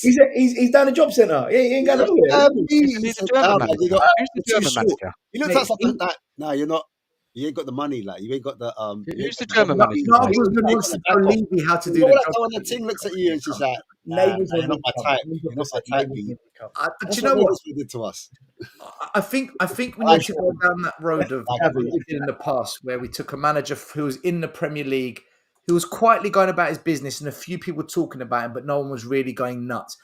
There's one manager in the Premier League that I don't know. I like the way he's going about his business. I don't know whether he can do it at Spurs. I don't think anyone can, if I'm honest with you, Marlon. Ariola. I think Pep doesn't do it at Spurs, but I don't know. I can't remember his name, but who's the guy who's in charge of Bournemouth? Ariola. Yeah. Yeah, Ariola. Is that what we said? Yeah, Ariola. Yeah. Come on. To be fair though, still, last season, remember his first 9 games were very similar to what Glasgow's doing this year, where they literally had 1 point on the board and everyone was saying this, that, and the other. So, and then they gave him the time, and he's kind of producing the expectation of what Bournemouth should be doing better. Look at their players, Marlon. Look at ours. I get that, and he turned Solanke into a £60 million player. He might save Solanke, and I might have to come on here and eat humble pie from you two who big him up, man. I might have to come on here and eat some pie. There Can you I ask go. you all a question? Would you take Pochettino back? Yes. Yes. Hell yeah. Me personally. Hell yeah. Wow. Ash, hell yeah. Yeah. I mean, like, there's a couple of So managers. much for the echo chamber. He wants Ange out as well. No. You asked if we'd take him back. There's a difference in that. That means Ange out. That means No. If you had an option right now, sack Ange tonight, Pochettino come tomorrow morning, would you say yes? No. I'd say no. Yeah. Would you not look at former Borussia Dortmund coach that got them, like, they lost on goal difference on the final game of the season? Or was it a point? They lost by a point in the final game of the season, and he got them to Champions League final. Yeah. And he played the youngsters. Remember, he started playing all those young wingers. Like, because I think obviously he fell out with Borussia Dortmund. I can't remember what was over. I think he fell out with Hummels or something, centre back, about philosophy or something, some type of stupidness he fell out of. But there's obviously the Girona coach is being linked to Man City when Pep leaves, isn't it? But again, it's the whole City group. You know what I'm saying? So I don't want to be here and say, look, there's no life after Ange. Clearly there is, man. There are managers out there, but it's just, would they work and thrive in this environment? Like Gallardo, I remember Gallardo when we were linked. Loads of people wanted him, like, if we get him, the River Plate manager he's Argentinian, but he plays like a different style of attacking football, like something that Premier League hasn't even seen at the moment. But Ash, I'd take Glasner. I know he's had a tough season, but he lost Elise, he lost Anderson, he's had injuries. I think people are sleeping on Glasner because they've had a shit start to the season. I would take Glasner. I think tactically he's better. But where is he at the moment? Where Palace at the moment? Palace or where? 17th, 16th. They're at the bottom 3 now. That's harsh. You know what? You know what it is. Do you know what the biggest thing is? They beat Ange. He cooked us, actually. He fried us, deep fried us. You know what it was? You know what it was? You know what it's been with Palace? He's been interchanging with formations. He's been going from 4-3, 4-3. Losing Anderson was massive in that defense. Yeah. Right, it was absolutely massive. And Lecroux, because he's replaced him with Lecroux, and Lecroux' first, probably best game he's had was on Sunday. Yeah. I like Lecroux, man. Yeah. Elise is balling at Bayern Munich. And Elise is balling, and he's been playing. The guy is not Endo. What's the other guy? Kamada, is it? He's been playing him. He's been playing him in some weird positions as well, which experiment. So let's see how Palace do over the next 10 games before we start. Hold on. Nobody has battered Palace. If you look at all their games, they've either lost by 1 goal or drawn. They've been in those games. Palace's problem, and you saw it against Spurs, in front of goal, they're gash.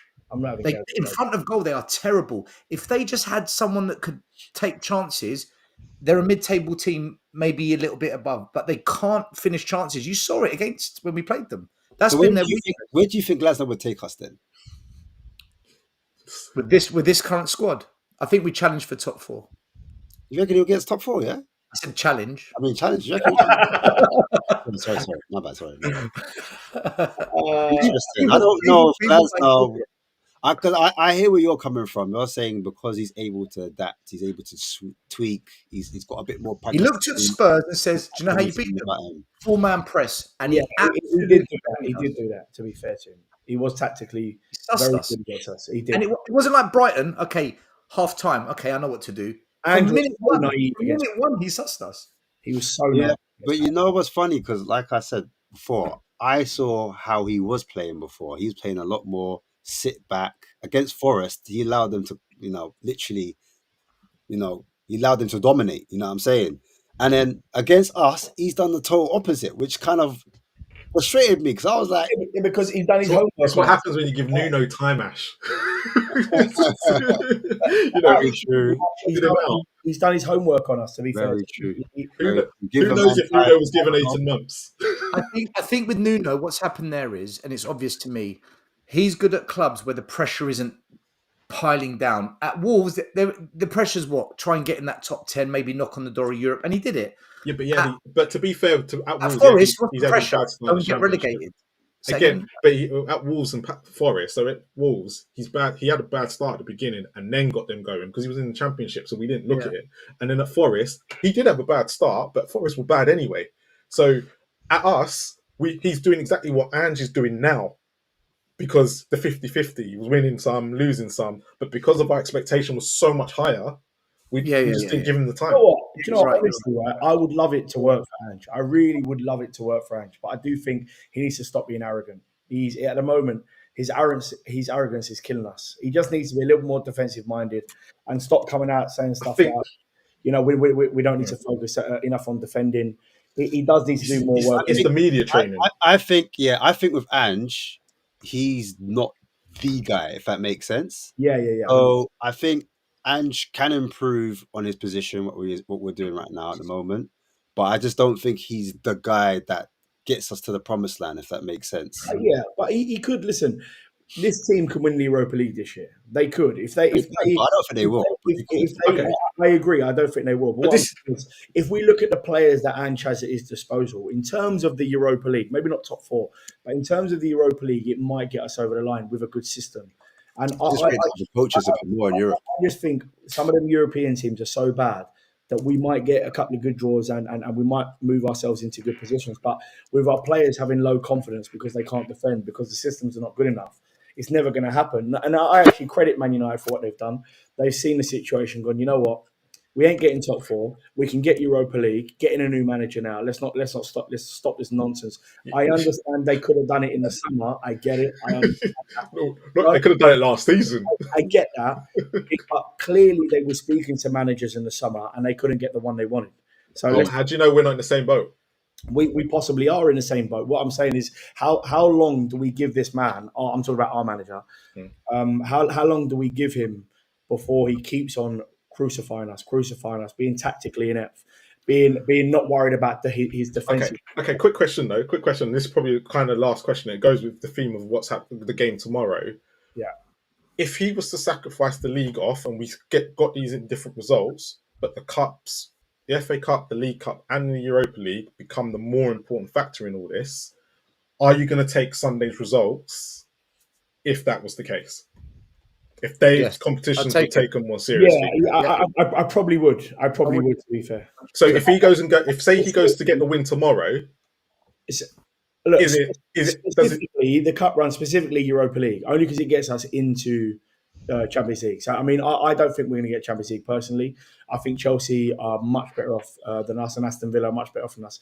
So I think I wouldn't. Don't get me wrong. I'm not saying I don't care about losing the games from now on. No, not caring, but as in, But if we get to the second part of the season and we start, let's say, for example, putting a first team into the Europa League games instead of the Premier League, or kind of like playing your first team and then trying to play that in the Premier League as well. I would take that because the Europa League, if we're out of the Premier League in terms of a situation where we can't get top four, then I wouldn't really bank on a top six finish. I would rather just go for the Europa League personally. But the cynic in me says the person of Ange will knock on his door.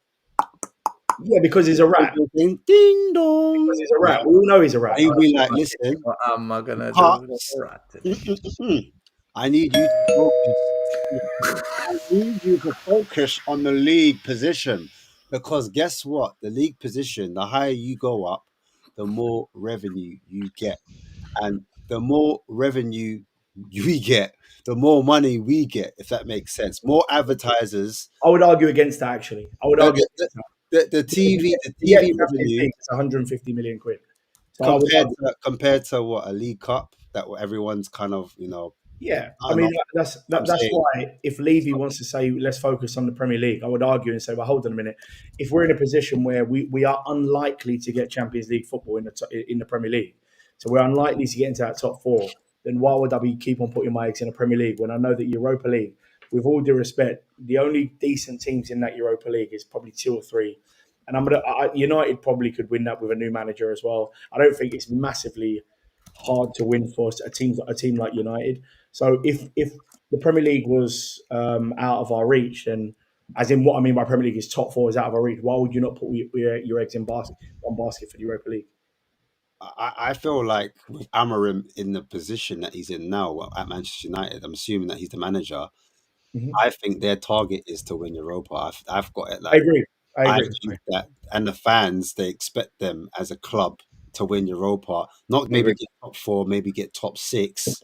Yeah. And they're saying, look, with this new manager, we're gonna go all out. You know there'll be an uplift in form with the Man U now with that change. Yeah, there'll be an uplift. 100. A manager bounce. And that's what I'm trying to say. So look, United also are going to do the same thing. Don't get it twisted. United will turn around and be like, okay, if we're 8th or 9th or 10th, I'm not playing first team against Southampton. I'm gonna put all my eggs in one basket, and that's going to be the Europa League. If they've got Ajax in a double legger, of course they're gonna play those games. So I think Spurs are in a better position, obviously, than United. But the results that we've messed up in the Premier League this season alone, it doesn't put us in a good place for top 4. So therefore, Levy can say all he wants. I mean, Levy is the bigger problem in this. But at the moment, when it comes to the stuff on the field and the team that Ange has got to play with, if he sorts out this system, he can win that Europa League, 100%. And that kind of does paper over a little bit of cracks, but it gets that little voodoo. If in this scenario, Man United fix up, could you see a Spurs versus Man United, an all English final? And if so, it'll probably get him in the semis. My dad's Man United. We'll probably get him in the semis or something. And United. Do you think? All right. If we were getting them in the semis, do you think we could beat them? Yeah, semis over 2 legs. Yes, not in the final. We can't beat United in the final. They win finals. United, we lose finals. I won't be able to answer that question right now until I see what Man United are going to look like. I'm basing off the history of. Yeah. Man United are more likely to win a final than we are. United were shocking last year. Yeah, because if they can win a final under Ten Hag, 2 of them, and they're crap. Exactly. Have and remember, we don't have any cojones in this team, and I'm going to just say it how it is. We don't have any cojones. This team owned by Tradini people. I think that's one of our biggest problems. We don't have any experience, and we don't have any players with any balls that's going to take the ball and switch at this team and say that's not acceptable. Whereas I just think if we had a little bit more of that, and this is the reason why I don't like taking off experienced players, I actually think we could do well in these cup competitions. Sorry to cut you, does anyone think here, and Dan, you could jump in at any point as well, does anyone think that if we look so unattainable in the league, because, and I said this before on Dan's channel, like, I didn't think I'd be rattled this easily, this early from a Palace result. Do you think if all of a sudden we lose against Aston Villa, Ipswich, all right, we might get a win, but then we lose against City, do you know what I mean? And we end up on the wrong side of the table, let's say 14th, where Manchester United are, because let's not get twisted. They're only 2 points behind us, do you know what I mean? And that table, if you get a win, you could jump up into the top 6. But if you lose, you could go all the way to 13th, 14th. Is there a scenario where, all right, we're in Europa, but because the league table looks so appalling and then the fan base is still toxic, like, do you think it'll get to a point where I said this 3 weeks we're ago. forced? I said this is going to happen anyway. It's going to have a natural end. Like, yeah, that's what I'm saying. Do you think, regardless of where we're in the Europa Cup, with the Europa, well, essentially, could the Europa Cup save us? Could he save Ange from getting a second? Yes. Of course he can. Yeah. Yeah, What are we doing here? Because the last look, just quickly still before you jump in, those bottom 16 are worse than us. There's no way in hell that what you're saying from 14th and probably about 6, the points are going to be very similar. So 2 wins are going to take you up, 2 wins are going to take you down, right? So if it came to a point where we're doing that well in the Europa League, and say we do win tomorrow, big if we win tomorrow, and the FA Cup gives us a favourable draw, that the competitions could save him from getting the chop. I'm talking about Europa specifically because that gets us into Yeah, it saved Arteta. Yeah, It saved Arteta. it will, because it can get you. There's still that option of getting us Champions League, even though the league position is gone. And because of the way this season is going, I just think it. Look, I think at the moment Levy's going to take a chance, and Ange will get towards to the end of the season, because he does realise you can't have the last 3 managers not even lasting 18 months. Yeah, I agree.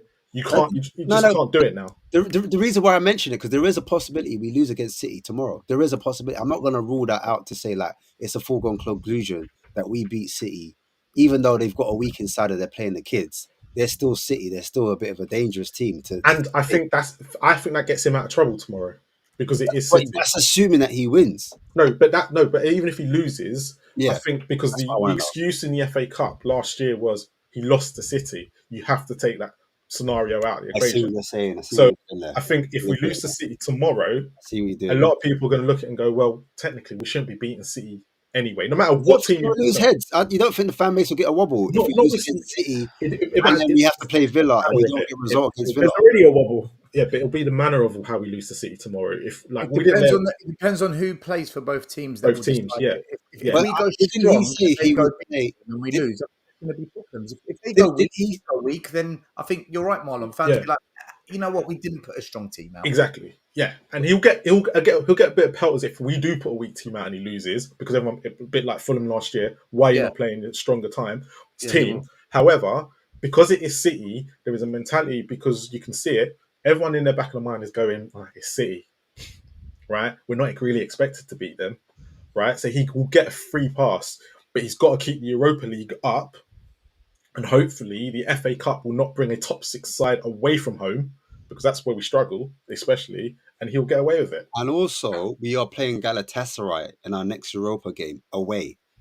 And that's welcome to hell. Ain't easy. Do you know what I'm saying? On our way, guys, we must beat City. I'm sorry. Even though we're crap, we must beat them. Even if City are going to play under-strength team, it's going to be a lot of kids.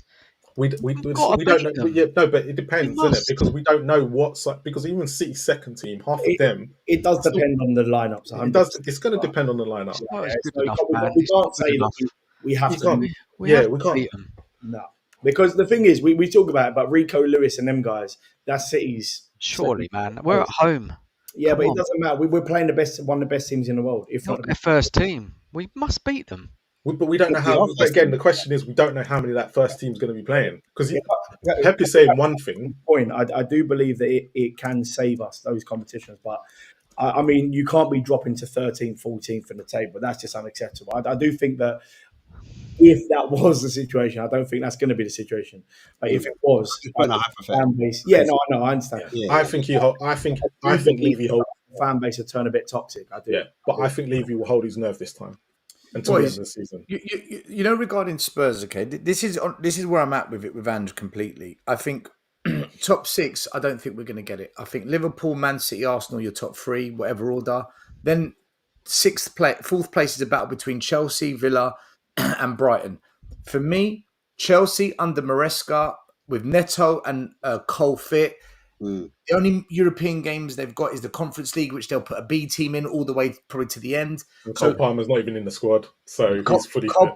Cole Palmer's not in the squad, but they can change the squad in January after the group stage. So they will probably put him in just in case, because why would you not?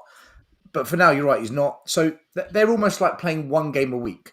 Yeah. So for me, they get that fourth place, or Villa get it. Villa have built a quality squad. They've got a top manager. Yeah. Brighton are doing exactly what they did when De Zerbi was there the first season. No Europe. Yeah. And they're missing João Pedro and they're missing Matt O'Reilly. Yeah. And they're still above us. I think they're your top 6. For me, Spurs are 7th and below. So for me, fuck the league. We're not doing anything in the league. The whole thing I want to challenge for a league this season was bullshit. And fans that bought into that, good luck. If we drop low, like you said, and potentially Levy says, well, you ain't getting top 4, and he gets rid of Ange, then that means there was no project, there was no process, there was no, all these fans that have backed it are in the mud, and they need to go after Daniel Levy once and for all and stop defending this stupidity. If Levy sacks Ange, because we're not high up enough in the league.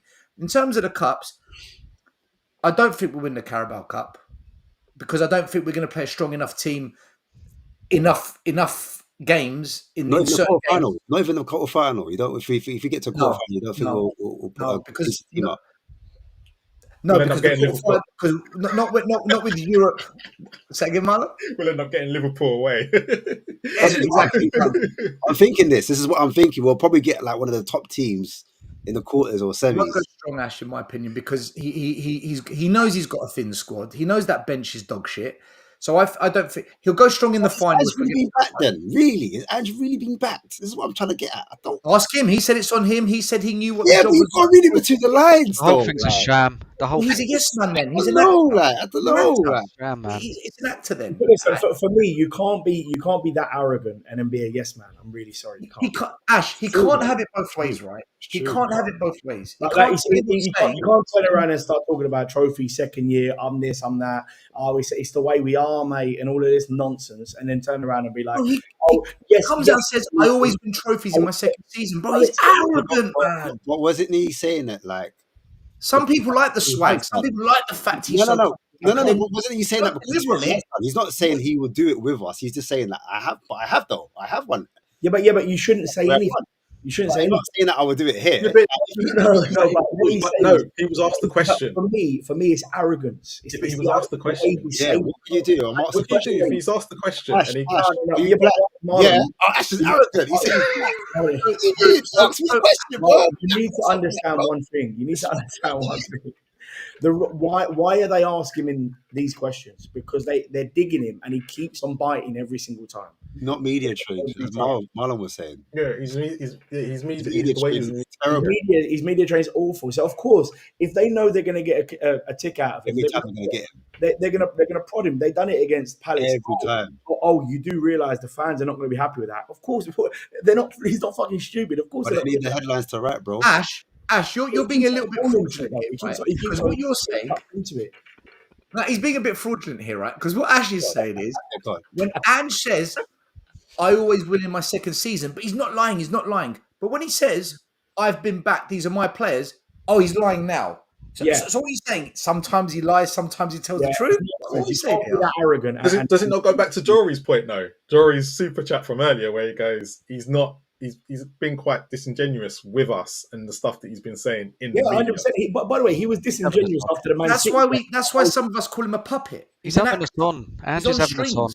I told you. He's having us on. Marlon, I told you after the Man City game that he was having us on then. I told you he was being fake then about, we want to win that Man City game. Yeah, just gift Arsenal the Premier League title. He was being disingenuous then. I read through it. I told you that last week. He's taking the piss out of us. Yeah, and he has. Do you know what? This is a guy that was at Celtic. He knows what a derby means. So that City game, that City game, he did generally want to win. I disagree. It was he did.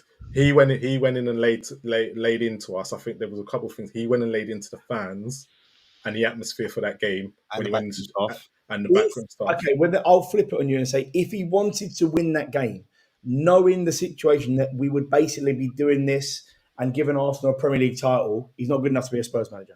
It's as simple as that. But this is where look. I'm not saying I agree with him, but this is. But this is where I'm not saying I agree with him, but his whole point was us Spurs fans need to stop worrying about them lot down the road Focus and, on us. and focus on us. Then beat them when they come to our ground Yes. instead of your stupid high line, Yeah. and we got Yes. dunked No, on. no, no. And that's the bit I agree with. But that's what. But the whole point is, us Spurs fans, and we have to be, we have to know this, right? We are more focused on them, right? Even when we're doing well, we're more focused on them and making sure we beat them than they are on us. No, They I always have disagree. been. No, No, I they disagree. have been. Agree. Under the Wenger years, they I- literally kicked us to the curb because we were crap. When Okay, we but were Mark, top one four, second. listen. When we were top four and we were playing well, Yeah, but that's when we were doing well. We were talking about the fan base. When we were top four, we were in the Champions League, and Arsenal were nowhere to be seen. We didn't care about them. Yeah, we did. Yeah, Okay. we did. No, we cared about them, but we wasn't looking at them. They were looking at us. There's a difference. When we have a manager like this who's trying to twist it up, it doesn't work that way, Marlon. You can't act like, oh yeah, I'm the best and I'm this, I'm that, and I've managed Brisbane Rovers and try and tell us you're winning trophies in your second season, and then you want to play Ben Davies as centre back against Arsenal. When all of us were saying play Dragisin and play Van der Ven on the left. We're done there. End it. Right there. There the argument I was ends, going man. to say it's simple. You're playing Ben Davies as centre back against Arsenal, but then in the Man City game you want to play Dragisin and You Van der put Ven left back at Anfield against Salah. We all said what was going to happen. You can't turn around and say, "Oh yeah, we want to be winners, mate. We want to win every game." And then This guy can't say shit to any of us. I don't want to be schooled. Come on, let's be serious. Everyone for at least 5 days. Hello. It was a good show, though, wasn't it? It was a good show. Marlon's so clever. He's devil's advocate, Marlon tonight. Marlon, you've been devil's advocate, right? Rolled up. He's clever. I like it. Marlon Postecoglou, man. I'm We Marlon. almost had him.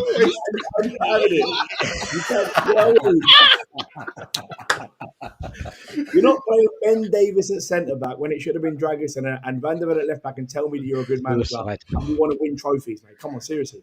He was arrogant after that Man City game. Simple. I would have. What was I saying? Yeah. Still The gone. league for me, mate. When we signed Werner, I was gone, man. I was gone back in June. The league, we've kind of I've explained who I think the top six will end up being, bar major injuries to one of those teams. I can't never do still. I'm not gonna lie. I don't think we're going to win a Carabao Cup or the FA Cup because at some point we're going to have to play a Villa, and Arsenal at full strength, and I think they beat us. So for me, our best chance is the Europa Cup because no Champions League teams drop into it. However, I